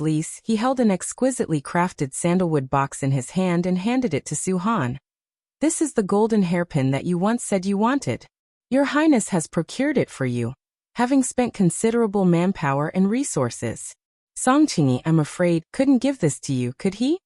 Contempt was evident in his gaze, as was his disdain and scorn for Song Qingyi. The pride ingrained in his bones made him utterly disbelieve that Su Han, having once been his regional princess and witnessed the imperial majesty, would lower herself to marry an unknown junior officer. Su Han took the box from him, and upon opening it, she saw a jade peony hairpin, a clever piece of craftsmanship that turned jade into the pattern of peonies. It was a treasure of the imperial family, inaccessible to outsiders who could spend their whole lives without the chance to even catch a glimpse. Su Han had seen the empress wear it before, and had felt some envy at the time. After returning home, she told Chu Xiaotian about it, and Chu Xiaotian said, "This is a treasure of the imperial family, not even personally owned by the empress. It can only be borrowed for grand banquets, and must be returned to the treasure vault afterward. If the empress herself cannot have it, how could you possibly obtain it?" Su Han's lips twisted slightly at the memory. Chu Xiaoshan's words, "How could you possibly obtain it?" were still fresh in her mind. Yet now that very item was in her hands, which felt like a particularly cruel irony. Su Han closed the wooden box and handed it back. "I once wanted this object, but not anymore, just as with your highness, once heartily adored, now merely a stranger. I hope we will not disturb each other again." The box was thrust back into his hands, and Chu Xiaotian stared at it, his brow furrowed deeply. "Su Han, do not be too proud. Other than returning to your highness' side, what path do you have? Song Qingyi is as ugly as a ghoul. He has been seriously wounded on the battlefield. Who knows how long he will live? By staying with him, you are just waiting to become a widow." Slap. The crisp sound of a slap echoed loudly in the quiet night. Jifen and the others standing behind Su Han were all stunned. The always graceful and highly self-controlled Su Han had slapped someone. The slap was on Chu Xiaotian. Su Han withdrew her hand, and even the act of slapping bore elegance, but her gaze was fierce. Chu Xiaotian, say what you will about me, but if you curse my future husband again, I will make you pay the price. Su Han. Chu Xiaoshan's eyes widened as his heart thumped wildly in his chest. Not a single hair on his body could believe that Su Han, the one who once loved him to the bone, had actually raised a hand against him. I am here, Your Highness. What would you like to do? Want to strike back? I'm afraid that's not possible.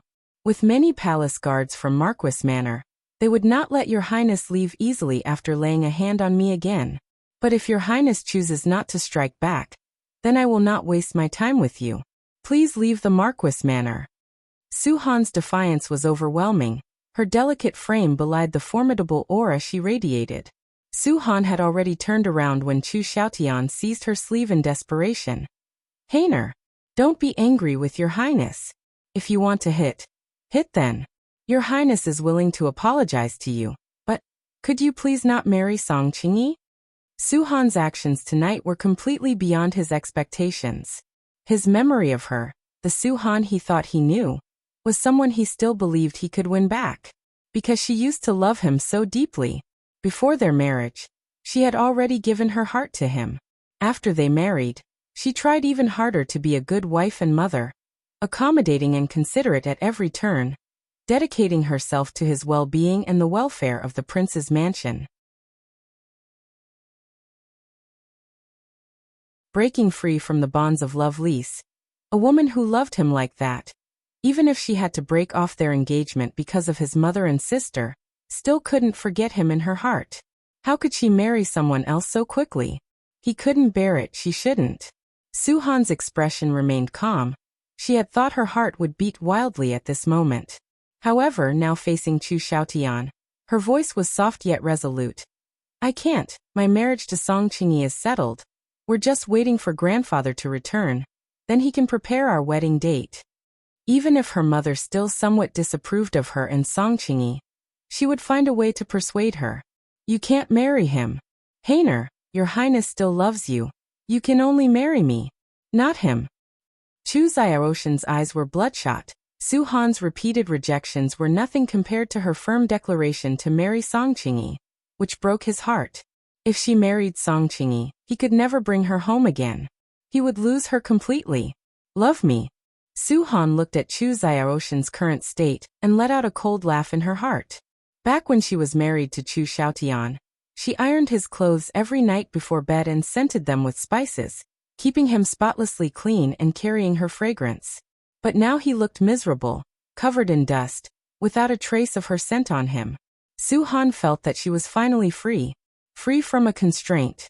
The constraint of once loving Chu Xiaotian deeply. Su Han exhaled softly. Chu Xiaotian, whether you love me or not doesn't matter anymore. I, Su Han, no longer love you. Song Qingyi is more suitable for me. This man, in terms of status and position, was inferior to Chu Xiaotian, and she hadn't even seen his true appearance. But the affection and care he gave were what Su Han had always wanted. Su Han. Chu Xiaoshan's eyes were bloodshot. His hand trembled violently as he tried to touch Su Han's hand. Even if I am defeated, you owe me a reason. I, the Prince of Yangon County. In what way am I inferior to that ugly and useless junior officer, Song Qingyi? Had never wanted for anything since childhood, nor had he ever been so humiliated. Song Qingyi, ugly as a ghost, and so coarse and crude. By what right? By what right does he get to marry the Su Han I love? How dare he defile her? I don't want to hear Your Highness slander my future husband anymore. But if Your Highness insists on an answer, then let me tell you, I'm marrying him because he loves me. Su Han had calmed down, but her words ignited all the rage in Chu Xiaoshan's heart. He loves you. Don't I love you too? I, Chu Xiaotian, have always lived in luxury, not inferior to any prince, and even if not as powerful as the 9th prince, my 4th-rank officer position surpasses that of other court officials. I have also fought in battles. I too have come through life and death struggles. I am so outstanding. Yet I still have to grovel in front of you? My mother and sister, they were exiled for bullying you. and I know it was their fault, so I erased the incident, only asking for you to return by my side. To get this jade peony hairpin for you. I traded away the military power and soldiers. I have sacrificed so much for you. Do you still think I don't love you as much as he does? Chu Xiaotian was too agitated. He even forgot to refer to himself as Your Highness. Every word revealed his affection for Su Han. After hearing his speech, Su Han tugged at her lips. It sounds like Your Highness loves me very much. She wants to show blatant favoritism, Lise.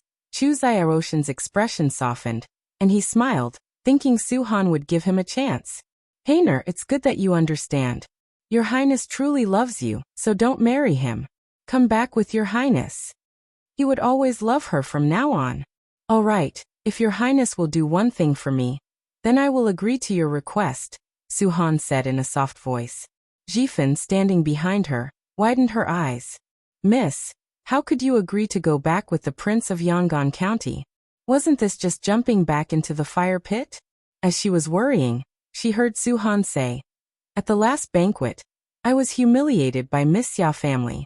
I want Your Highness to avenge me by killing her. What? The young Miss Xia family? How can that be? Between you women, it was nothing more than some harsh words. She might have been overly aggressive, but how can you harbor the intention to kill? This is not. Before he could finish saying not right, Chu Xiaotian had already realized that something was amiss. Su Han said with a cold laugh, Your Highness, do you still dare say you love me? At the previous banquet, when young Miss Xia family humiliated me, Song Qingyi didn't say another word and drew his sword for me. Had I not stopped him, young Miss Xia family would be nothing but bones now. Does Your Highness still think you love me more than Song Qingyi does? Just hearing that I was humiliated, Song Qingyi was willing to draw his sword and kill for me, no matter who that person was. And what are you thinking, Your Highness? Your first thought is never for me. It is to accuse me, to counsel me. This is righteousness, the vision a regional prince should have. But it is not love. Love is to be willing to make enemies of the entire world for her sake. It's a blind and unwavering support. These are things Chu Xiaotian could never give her.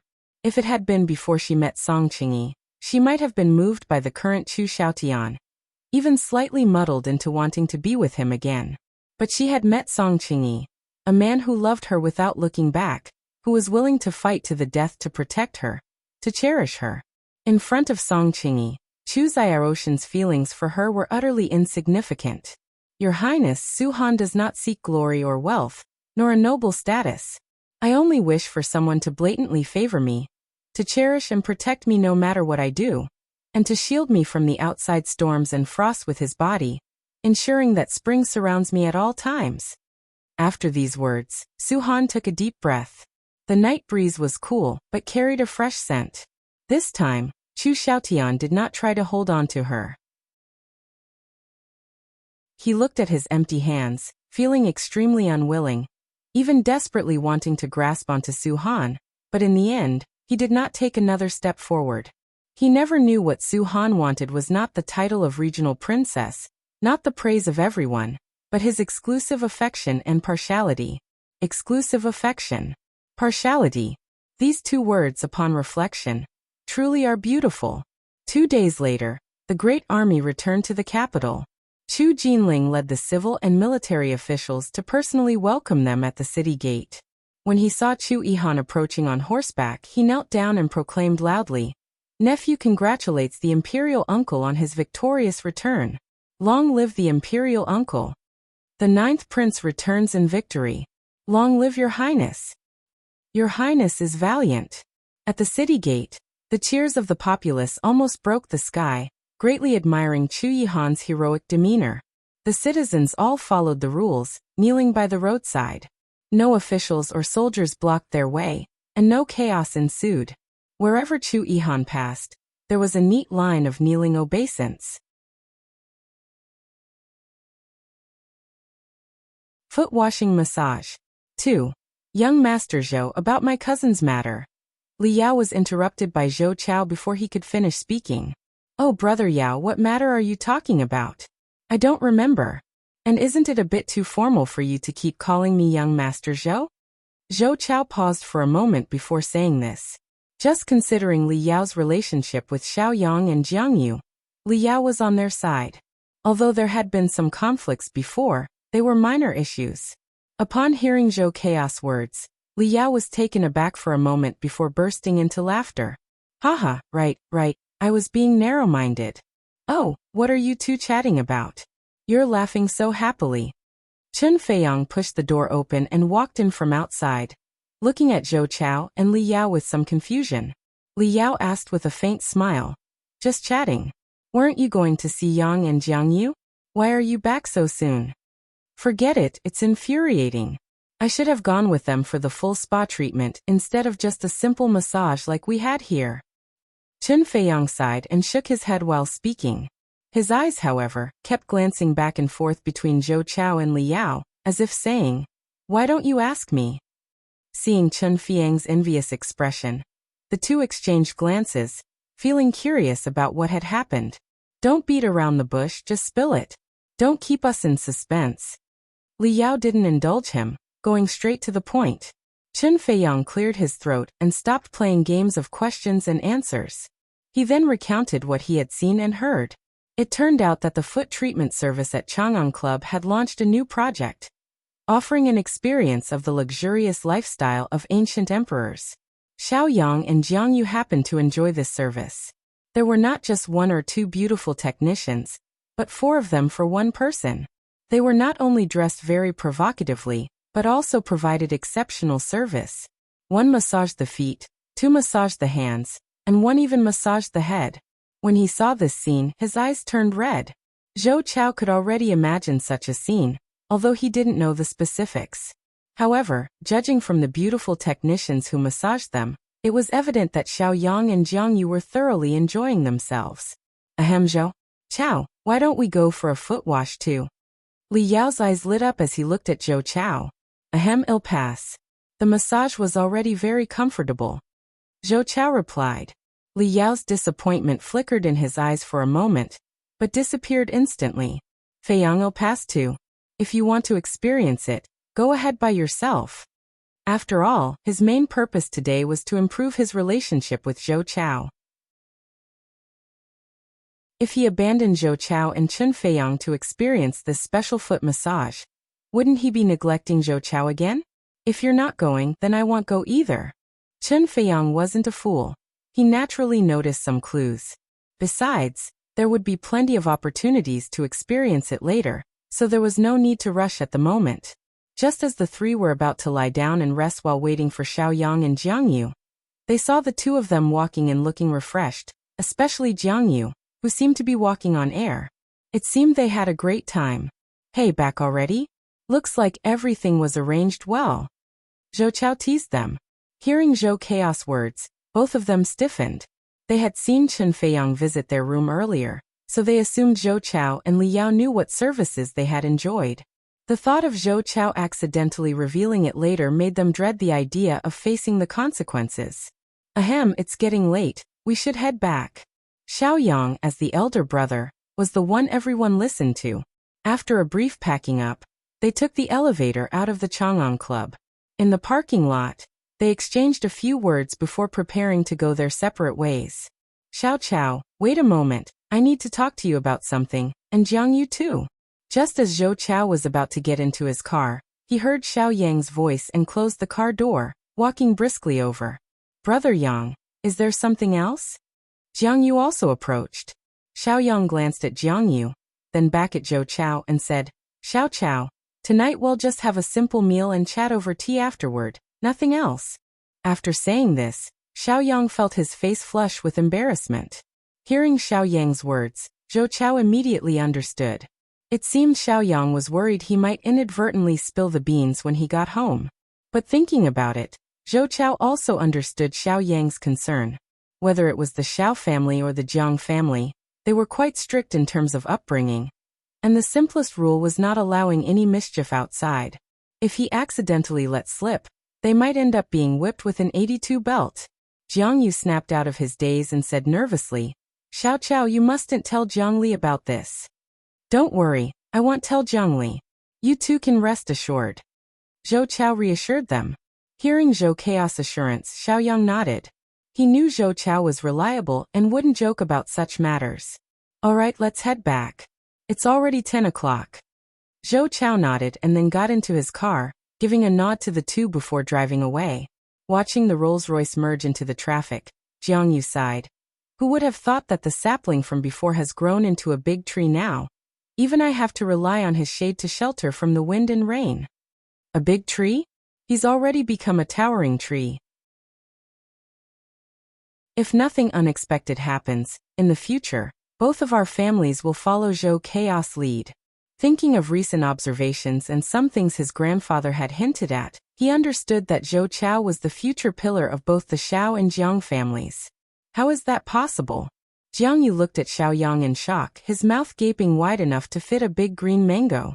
Xiaoyang didn't explain much, just patted his shoulder lightly and said, Your training in the special forces was also to temper your character, to grow up as soon as possible and shoulder responsibilities in the future. After saying this, Xiaoyang didn't pay much attention to the stunned Jiang Yu, just got into his car and drove away. A cold wind blew by, and Jiang Yu snapped out of his daze. He didn't know what he had realized, but there was something different in his eyes now, a sense of responsibility called duty. Looking up at the sky, he noticed snowflakes drifting down. Back at home, Zhou Chao found Jiang Li still sitting on the sofa watching TV. You're back. Jiang Li stood up from the sofa as soon as she saw Zhou Chao return. Hey, be careful. You should sit still on the sofa. Next time, don't stand up so quickly. Zhou Chao jogged over and pushed Jiang Li back onto the sofa. I know. Ouch. Jiang Li's smile twisted into a grimace. Hearing Jiang Li's cry, Zhou Chao instantly felt his scalp tingle, his expression nervous as he asked, What's wrong, Ali? Jiang Li forced a smile and said, Brother Chao, don't worry, everything's fine. The baby just kicked me. As she spoke, she lovingly stroked her large belly. Upon hearing this, Zhou Chaos' originally tense heart immediately relaxed. He playfully extended his right hand to caress Jiang Li's belly and said, Little one, if you keep kicking your mom's belly when you come out, see how I'll deal with you. Jiang Li chuckled heartily, her previous discomfort disappearing completely. Watching Zhou Chao press his ear against her belly, Jiang Li couldn't help but reach out and stroke his head. Feeling the tender touch on his head, Zhou Chao lifted his head to look at Jiang Li. Their eyes met, and both could see the anticipation for their baby in each other's eyes. The tragedy of the Imperial Palace lease. If you want to kill him, just do it. There's no need to perform for me, Chu Yihan said with an indifferent expression. He didn't care about the Empress' intention to kill Chu Mingyuan, nor did he intend to save him. Instead, his attention was drawn to the person lying on a bed placed beside the dragon throne. It was Chu Qingye. After months of no sighting, he seemed to be even more ill than Chu Mingyuan, his face as pale as a corpse's, froth at his mouth, and mumbling incoherently. Chu Yihan couldn't hear clearly, nor was he interested in listening anymore. Seeing that he was unmoved, the Empress raised her hand and stabbed a hole in Chu Mingyuan's arm. Ah! Ah! Chu Mingyuan cried out in agony, his expression distorted with pain. Unable to struggle, he could only shed tears while emitting pitiful screams. Chu Yihan set the Qingfeng sword on the ground, folded his arms, and spoke with the same indifference. Do you dare to plot the murder of the Emperor, wishing to die along with your son? No, the Empress screamed. Wild-eyed and disheveled, her appearance was ghastly, her gaze fervent and frenzied. I can die, the Emperor can die. Everyone in this world can die. But my son, he cannot. With one hand, she forcibly lifted the immobilized Chu Mingyuan, holding him as a threat to Chu Yihan. Chu Yihan, I want you to heal my ear. Your woman, Su Yingxue, she is a genius doctor. The court physicians in the palace and the doctors from the people can't heal what she can. She must be able to cure him. Chu Yihan's lips parted slightly, uttering just two words. Dream on. Chu Qingye wasn't even worthy to carry Su Yingxue's shoes. And she was to heal him? Don't think that the Emperor is useless now. You may not care about his life or death, but what about the subjects under the heavens? Don't they care? The Empress was emotional, and, not controlling her strength well, she plunged the dagger deeper into Chu Mingyuan's body. Wu, wu. Chu Mingyuan, unable to speak, could only let out even more piercing screams. No one would have imagined that the emperor, once so high above, had fallen to such a wretched state. Chu Yihan had no interest in wasting time with them, and picked up his sword to leave. Stop. Chu Yihan. If you dare to walk out of here, I will kill the emperor. Then I will commit suicide with Year. The people I have arranged outside the palace are already prepared. The news that you forced us mother and sons to our deaths will spread immediately, and by then, if you wish to secure this throne, dream on. The subjects under the heavens will not accept you, and more traitors will stir up chaos. The great Qing dynasty is troubled both internally and externally. It cannot withstand such turbulence. You must agree to my demand. Let Su Yingxue cure Year. The Empress, holding the dagger, cried hysterically. Chu Yihan was her last hope. Only he could make Su Yingxue take action. Only Su Yingxue could save Year, her beloved son. Mother, don't. Chu Qingye struggled to let out indistinct sounds. The Empress understood, but her heart ached even more. She held Chu Qingye and wept ceaselessly. Year, mother must save you. You must live. Mother can die. Mother can die 1,000 times over for you. But you must live. Ah. The Empress was not the proud figure she once was. At that moment, she was just a powerless mother using the last of her strength to protect her beloved son. Chu Yihan looked at the Empress and coldly replied to her. Your plan is not bad, but I, Your Highness, don't need to be threatened by you.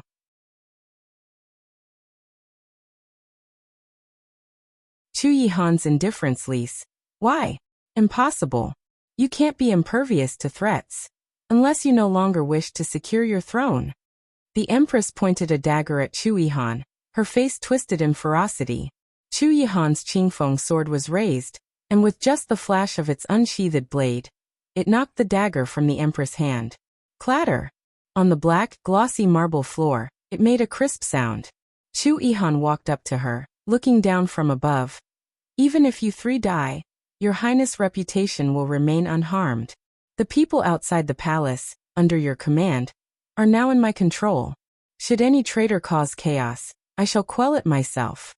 As for the internal and external troubles of the great Qing dynasty, his gaze grew even colder. Years of my effort have culminated not just in this throne. I have raised an army of 1,000,000-strong soldiers. Across the 9 continents, as long as I live, no one will dare invade the great Qing dynasty, or else they will share the same fate as Qi State, annihilation. This time, Qi State's incursion into the territory of the great Qing dynasty will be repaid with their disappearance from the 9 continents within 3 years. The words of Chu Yihan drained all strength from the Empress' body. She fell to the ground like a doll. Her plan had failed, and Chu Qingye was beyond saving. Chu Qingye heard this too, feeling angry, ashamed, and utterly disgraced. Chu Yihan's illustrious achievements only highlighted how incompetent this once proud prince was. It was an even greater blow to Chu Mingyuan. He used his last bit of strength to slump into the dragon throne. This was the throne he had schemed to take from his brother, having killed Chu Yihan's mother to secure it after years of plotting. But sitting on that throne for years, he never knew that Chu Yihan had amassed an army of 1,000,000 mighty soldiers. What a colossal force that was. With nothing but the throne, he failed to fulfill the emperor's duty to protect his nation and subjects. How empty was his reign on the dragon throne. How inept indeed. Tears of self-reproach and frustration slid from the corners of Chu Mingyuan's eyes. He closed his eyes and let out a breath. His body slowly slid down from the dragon throne. When Chu Yihan emerged, Su Yingxue had arrived as well.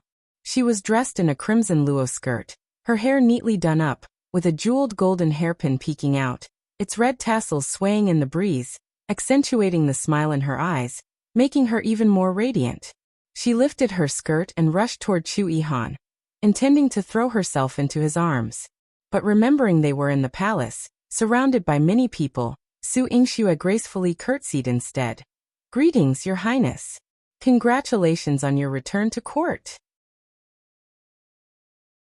Although it had been only a few days since she last saw Chu Yihan, in her heart, It felt like an entire season had passed. She couldn't wait to leap onto him, to cuddle and embrace him. Rise, he said. Chu Yihan's words felt like a bucket of cold water poured over her. Su Yingshu's heart chilled as she looked at Chu Yihan uncertainly. You? She wanted to ask if he was still angry about the Qin Mayan incident. She had thought it over, and was ready to explain. She no longer wanted to hold a grudge against him. But Chu Yihan, looking completely worn out, said, "You are the princess. The harem is your responsibility. Go, pay a visit to noble consort Xiao." Su Yingxue responded with an, "Oh," and then Chu Yihan whispered a few matters of business into her ear for her to attend to. Without any complaints, Su Yingxue nodded.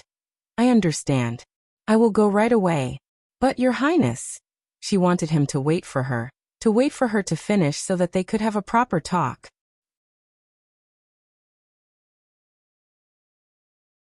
The interesting noble consort Xiao Lise.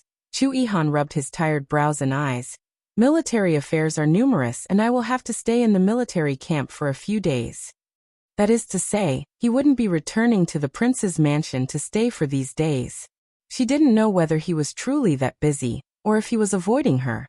Su Yingxue always felt that Chu Yihan's aloofness towards her, seemingly there yet not, was as if he was avoiding something. "Auntie, let's go." Chu Jinling pursed his lips, glancing in the direction of the harem. He still had to accompany his young aunt, to visit his mother. Inside noble consort Xiao's palace. On the luxurious and extravagant imperial consort chaise lounge, noble consort Xiao reclined elegantly, her indolent glance exuding an imposing elegance. Upon seeing Su Yingxue enter, she slowly rose. "Her Majesty has seen the 9th princess consort. You are courteous." Noble consort Xiao's polite demeanor surprised Su Yingxue, who quickly stepped forward to support her. "Imperial consort, you are too kind." But noble consort Xiao lightly took her hand with a smile in her eyes. "Such proprieties are only proper. After all, the world will be the 9th princess soon, and as princess consort, you will be above the entire harem. As for this consort, being lucky enough to survive is already good, so naturally I must be courteous towards you." What she said. It was as if after Chu Yihan ascended the throne, she, noble consort Xiao, would have to watch Su Yingshue's face. Su Yingxue forced a smile. "It may not be so, with the consort's insight. Even if you become the Empress Dowager, no one would dare to offend you. Hence, you took the initiative to handle the issue at the palace gates involving the Empress people, sparing His Highness the trouble." Pleasing Chu Yihan was why he let her come see her. Her personal visit as the 9th princess consort was also to give noble consort Xiao peace of mind. Noble consort Xiao lifted her flowing silk veil, a charming fragrance wafting from within it. Her face bore a radiant smile. "Her Majesty knows that the 9th prince and princess consort are reasonable. In the future, my son and I will rely on the Emperor and Empress." She preemptively referred to them as the Emperor and Empress, something no one else would dare to do. But noble consort Xiao was always calculating and easygoing, so Su Yingxue wasn't too surprised. With nothing else to do, she sat down and started chatting leisurely with noble consort Xiao. "With the consort's wisdom, I'm sure His Highness won't treat you or the Xiao family unfairly." Over the years, noble consort Xiao had not opposed Chu Yihan, and the Xiao family had provided much convenience in military matters. Irrespective of her status, Chu Yihan would treat them well, especially Chu Jinling. Su Yingshue's gaze fell on the handsome young man, his figure bathed in the sunlight that scattered golden sparkles on him, highlighting his already pale skin, making his features seem even more gentle and agreeable. Noble consort Xiao picked up the scroll in her hand and lazily leaned back on her chaise lounge, her whole body emanating a noble aura. "If it weren't for my age, I would have married the 9th prince. As for Linger, he too will have the destiny of an emperor." Su Yingxue raised an eyebrow, suddenly feeling the urge to laugh. "With your Majesty's skill, if you had taken a fancy to the 9th prince, you might indeed have been a formidable rival." Noble consort Xiao was different from those vulgar and cheap women who had fancied Chu Yihan before. If she started to make her moves and use her intellect, Su Yingxue wasn't sure she could handle everything. Taking her seriously, noble consort Xiao said, "That's quite possible. If Linger were to become the heir to the 9th prince, he might now be. He wouldn't have the fate to become emperor. Mother let go of this hope. In the past, the world belonged to father and 7th brother. In the future, it will belong to imperial uncle. As for me, I just want to write books and live a carefree life.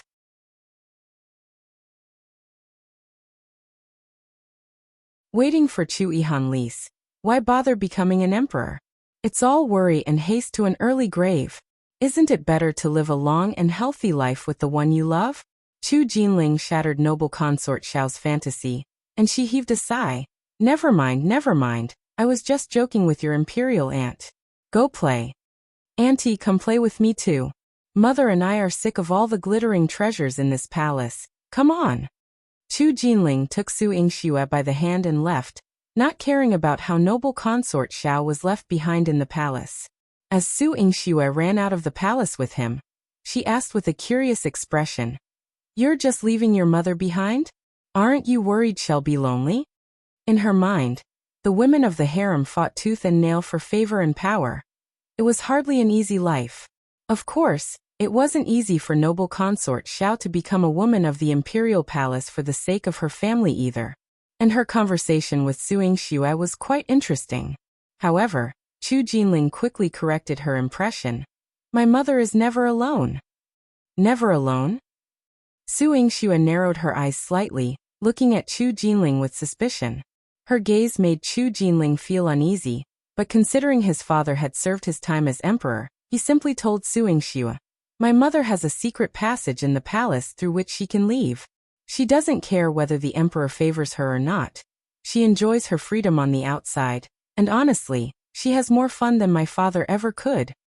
In his opinion, his mother as imperial consort was living a life far happier than his father as the emperor. Surprise flickered in Su Yingxue's eyes. Noble consort Xiao has a tunnel? Wait. The crew that your cousin formed, it was to serve your mother, wasn't it? So capable, able to dig tunnels and burrow through anywhere. Digging a tunnel out of the imperial palace seemed like no tough feat for them. Right. After she gave birth to me and was promoted to imperial consort, her position was secure. And with all the money she had, why would she willingly confine herself to the palace for life? She's always been free-spirited and unrestrained, he said, casually flipping his hair with a satisfied smile on his face. Seeing his demeanor, Su Yingxue was no longer overly surprised by noble consort Xiao's actions. After all, money can enable all manner of desires. Plus, noble consort Xiao lived such a clear and unrestrained life, which seemed to rub off on Chu Jinling as well. Jinling, be honest with me. When you were a child, did you ever sneak out of the palace with your mother to play? Of course. When I skipped classes and went to my mother's, she would take me to the gambling den. Together, we won quite a bit of silver. Who else do you think taught me how to gamble? Chu Jinling winked, making Su Yingxue even more envious. If only Long Shuli hadn't left so early, she might have enjoyed herself more than even noble consort Xiao. After leaving the palace, Su Yingxue returned to the 9th prince's mansion. Although Chu Ihan indulged her, letting her stay at the Marquis Manor or the prince's mansion, she was conscious of her status as a married woman, so she chose to remain at her husband's house, waiting for him to come back. The old steward was overjoyed to see her, and the whole prince's mansion wept tears of happiness in her presence for half an hour. She comforted each of them before returning to the courtyard. She shared with Chu Ihan as newlyweds. Everything was kept just as it was on their wedding day, with the red silk and glass lanterns lining the courtyard glowing at dusk, a breathtaking sight. Su Yingxue lay on the wedding bed where the thoughtful steward had placed items like red dates and peanuts before her return, just like on the night of the wedding. Rolling on the bed and munching on red dates, Su Yingxue felt an increasing sense of loss. Chu Ihan hadn't returned, and she had no idea when he would.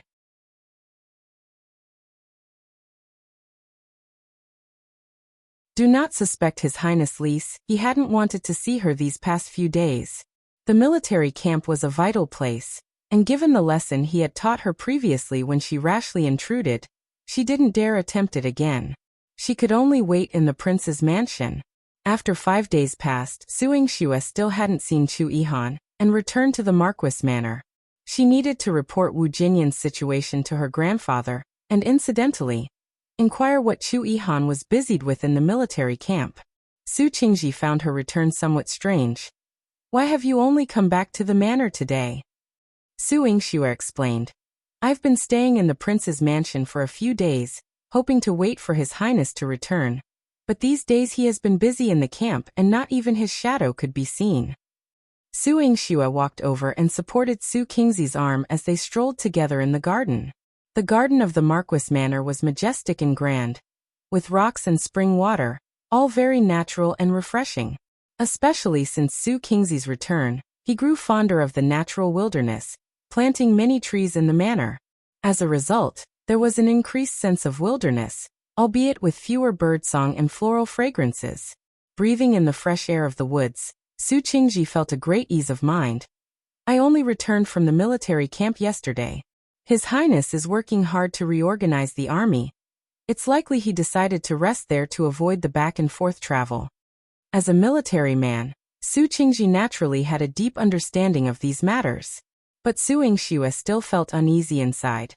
"I always feel that His Highness is avoiding me, perhaps because I bothered him last time." "Don't talk nonsense." Su Qingji reproached her firmly. "His Highness has put a lot of effort into you and our Su family. If you doubt him again, I will have to teach you a lesson." The tone of Su Qingzi's voice was not loud, but it was very serious. "What's troubling His Highness now is that there are still spies in the army who have not been found out yet. This is a major hidden danger. Even though His Highness has returned to the court, Qi state is inevitably going to be incorporated into the territory of the Great Qing dynasty. Now that the Prince of Liao is dead, it seems like His Highness is withdrawing the troops, but there are still 50,000 soldiers guarding the border. Once he ferrets out those spies, His Highness will definitely strike hard."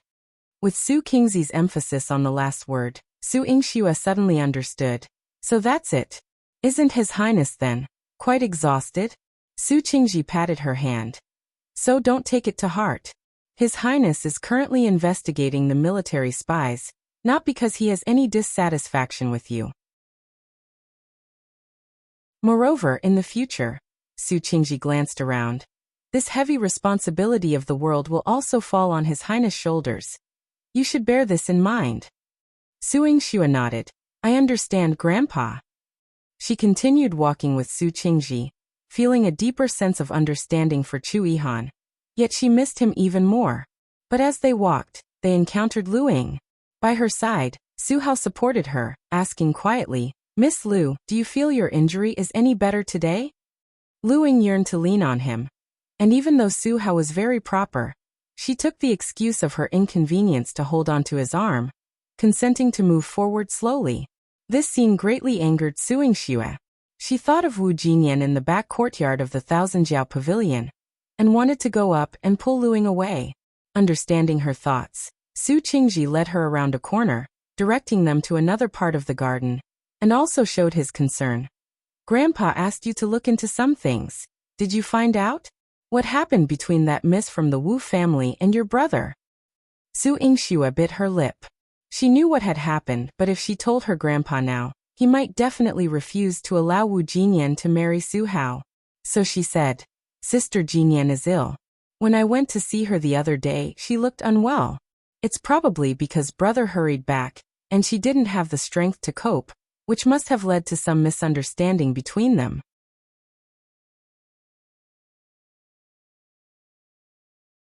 Lu Ying's design lease. Su Qingji furrowed his brow, a hint of difficulty spilling into his eyes. "This is going to be problematic. Originally, I had the intention to change the marriage arrangement for your brother." "Change the marriage arrangement?" Su Yingxue exclaimed in alarm. "Grandpa, why would you have such a thought? Could it be Lu Ying?" The one entangling Su Hao now was none other than Lu Ying. But if she married brother, then Wu Jinyan. Su Qingji nodded, his aged voice carrying a trace of helplessness. "Originally, Grandpa had no intention to interfere in your brother's marriage. The miss from the Wu family that he chose, I have inquired about her too. Although the Wu family is no more, that young girl is a tenacious and kind-hearted good miss, and she still supports the Fufeng Center. She is compassionate towards the poor and weak and also runs a loft. She's quite capable. However, your brother, he made a mistake, and he must not disappoint that young girl Lu Ying." "Brother made a mistake? What happened to him?" A bad feeling suddenly seized Su Yingshu's heart. "Your brother, while defending Bamboo Leaf Pass, became acquainted with Lu Ying. Lu Chongming, who is the commander at Bamboo Leaf Pass, treated your brother with great courtesy, and your brother then had marital relations with that Lu Ying. He came clean about this to me on the way back." The Su family's family discipline was strict, and if Su Hao had deliberately erred, Su Qingji would certainly have punished him severely. But Su Hao claimed he was set up by someone, which led him to lose his senses. Considering Bamboo Leaf Pass is far at the border, an investigation would likely be difficult. Therefore, Su Qingji didn't think about punishing him, but went personally to discuss the matter with Lu Chongming and his daughter. After all, although Su Hao was trapped, he had also ruined Lu Ying's chastity. And there was Lu Ying, kneeling in front of him, expressing her deep affection for Su Hao and vowing her heart to him for this life, even willing to become a concubine if necessary just to marry him. Lu Chongming also understood his daughter's feelings, and didn't try to obstruct much. In Su Qingzi's eyes, the father and daughter appeared quite tolerant and sincere. If it were any other general's family, Su Hao would likely already be ruined, and the Marquis Manor shamed. However, Su Yingxue furrowed her brows tightly upon hearing this. "Grandpa, we haven't thoroughly understood this Lu Ying. If brother is to marry her hastily, I'm afraid he wouldn't be willing. As for sister Jinyan, let's wait for her to discuss it with brother. If they don't want to part, then grandpa, it might be best to refuse Lu Ying's kind offer. There are many ways to make amends." Su Qingji had originally thought that if Wu Jinyan and Su Hao didn't get along well, and if Su Hao agreed, he could marry Lu Ying.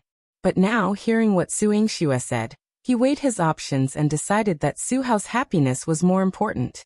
If Lu Ying were to suffer and become Su Hao's concubine, it wouldn't hurt to treat her generously in the Marquis Manor later on. Thus, Su Qingji no longer worried about Su Hao's affair.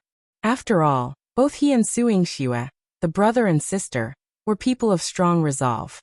Having returned to his study, he immersed himself in military books once more.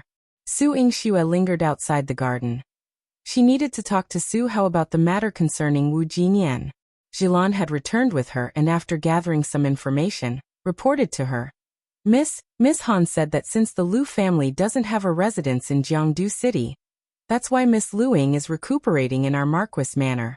And her father, General Lu, has been staying in the military camp. This arrangement was approved by the old general, and Miss Lu Ying has been pestering the eldest young master every day. With the eldest young master's good nature, and considering her injuries, he has not rejected her. After speaking, Jilan looked puzzled. Our family's eldest young master, although gentle, is certainly not a man easily entangled by a woman. Now with this Lu Ying, the servants in the manor all think she's going to become our young madam.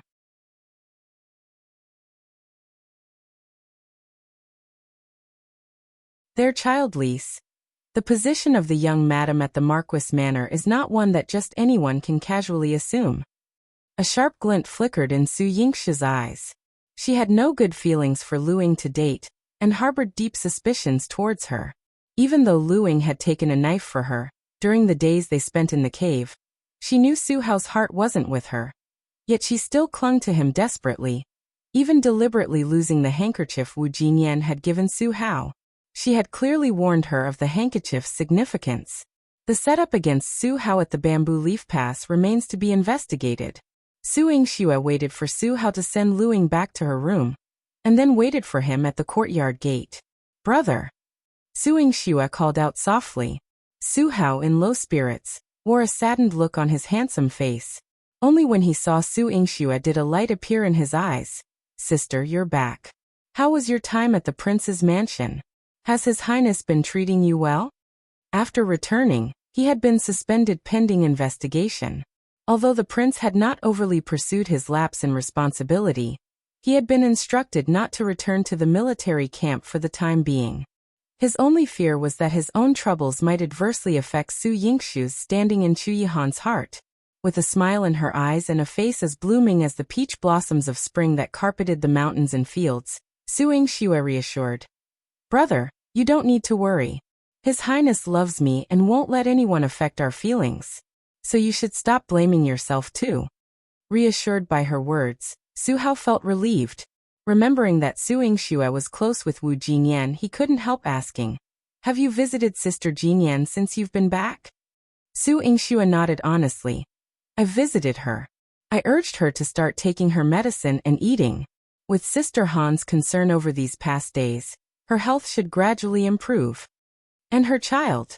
Su Hao urgently wanted to ask about the child, but the rest of the words choked in his throat, unable to be voiced. Su Yingxue understood that the child was a pain in both their hearts, but it was a matter that needed to be resolved. Sister Jinyan couldn't bring herself to terminate the pregnancy. Brother, about her and you? Su Yingxue's eyes queried. He was filled with a sense of powerlessness and defeat, and even his obsidian-like eyes had lost their usual luster. He sat dejectedly under the porch. That child makes me feel so incompetent. If only I had noticed her arrival.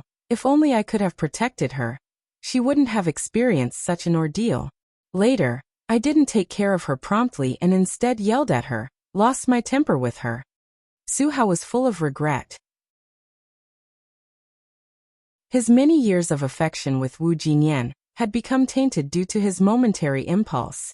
Brother still loves Sister Jinyan, but brother, I must remind you, if there is this child, you and Sister Jinyan will need to consider it very carefully. As the legitimate daughter of the Marquis household, and now the 9th princess consort, Su Yingxue was all too clear that a woman pregnant with another man's child could never secure her position as the mistress of a household. The child would be a lifelong stain. She and the child would both suffer greatly. I failed to protect her. If she wishes to keep the child, I will not stop her, but Su Hao's wife, in this life, must be only her. Su Hao's eyes were resolute, heavy like a 1,000-pound rock within. Unshakable. Encouraged by Su Yingxue, Su Hao gathered up his courage and went to the 1,000-jiao pavilion to see Wu Jinyan. Wu Jinyan's health seemed to have improved. Her complexion appeared rosier under the sunlight. Having not left the house for months, she now stood in the courtyard, letting the sunlight bathe her, feeling the warmth of early spring.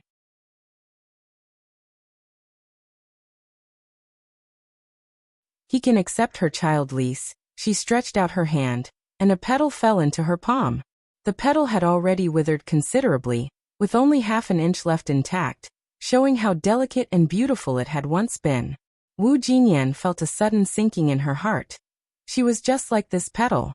She had thought she could bloom beautifully on her own after breaking free from the constraints of her family, but in the end she couldn't withstand the ravages of time. Yinner, even though there's sunshine, the weather is still quite chilly. You should wear an extra piece of clothing when you go out. The man's voice, smooth as pearls and jade, rang out, and his slender fingers draped a piece of clothing over Wu Jinyan, bringing her a surge of warmth. Wu Jinyan instinctively shielded her belly, wanting to avoid him. Yinner. Su Hao pulled her back, as if afraid of hurting her. He just gently held her hand. Don't go. I came today to talk to you in detail about the child in your belly. Wu Jinyan's face turned pale. About the child? Do you still want me to get rid of it? I do not. I won't let you do that. If you can't bear to, then keep it. I will raise him as our child. Su Hao hurriedly revealed his plans, fearing she would flee. Our child? Wu Jinyan's heart trembled fiercely, her eyes wide with disbelief. The child? You still want to marry me? Of course. Our marriage was already agreed upon. Do you still want to back out? Su Hao's grip tightened, as if he feared Wu Jinyan would retreat, and he wanted to lock her in his embrace. Wu Jinyan trembled gently. But this child's origins are unclear. I don't even know who that person is. You don't need to know. Su Hao growled softly, a hint of bloodshot crossing his eyes. The next moment, however, he hugged Wu Jinyan tightly, his voice deep and powerful. That person will never appear in front of you again. From now on, you are the young madam of Marquis Manor, and your child is the son of Marquis Manor. Wu Jinyan shook her head desperately, not daring to believe. This cannot be. If it is like this, it can be. Jinyan, believe me, There's nothing, no one that can separate us. Su Hao's sturdy arms embraced Wu Jinyan, the force strong yet careful not to make her uncomfortable due to her pregnancy. Leaning in his arms, Wu Jinyan could no longer hold back her tearful eyes. Su Hao, I'm sorry. If only she had told him earlier, when she found him at Bamboo Leaf Pass, maybe she wouldn't have encountered such an incident. There is nothing to apologize for, Jinyan. It's my fault for not protecting you well. Now that we both have returned from Bamboo Leaf Pass, let's forget the unpleasant memories of that place. Su Hao gently stroked Wu Jinyan's eyebrows and eyes, the smile on his lips tender. Wu Jinyan leaned in his embrace and talked with Su Hao for a long time. Spending these days shut in her room, the suffocating depression she felt was all poured out. She believed the sunlight tomorrow would surely be brilliant. Seeing the two of them reconcile, Su Yingxue also felt very relieved. Standing to one side, Su Han, with eyes like precious gems, was slightly incredulous. Although I had thought that Su Hao and Jinyan's feelings for each other were beyond comparison, his acceptance of Jinyan's child was truly unexpected. Affected by Su Yingxue, Su Han's thinking had gradually modernized. But she hadn't forgotten where she was, the Marquis Manor, a place strict with rules and rights. Su Hao's ability to accept a child not of his own blood showed how deeply he loved Wu Jinyan. For the sake of love, he was willing to disregard everything. That you're tuning in to the Li Mei's Wuxia Whispers YouTube channel. We're so grateful for your support, and don't forget to subscribe to join us on this incredible journey through captivating stories. Your generosity through donations truly makes a world of difference, as it's the primary source of revenue that allows me to expand and enhance this channel for you. Thank you from the bottom of my heart for being a part of this adventure.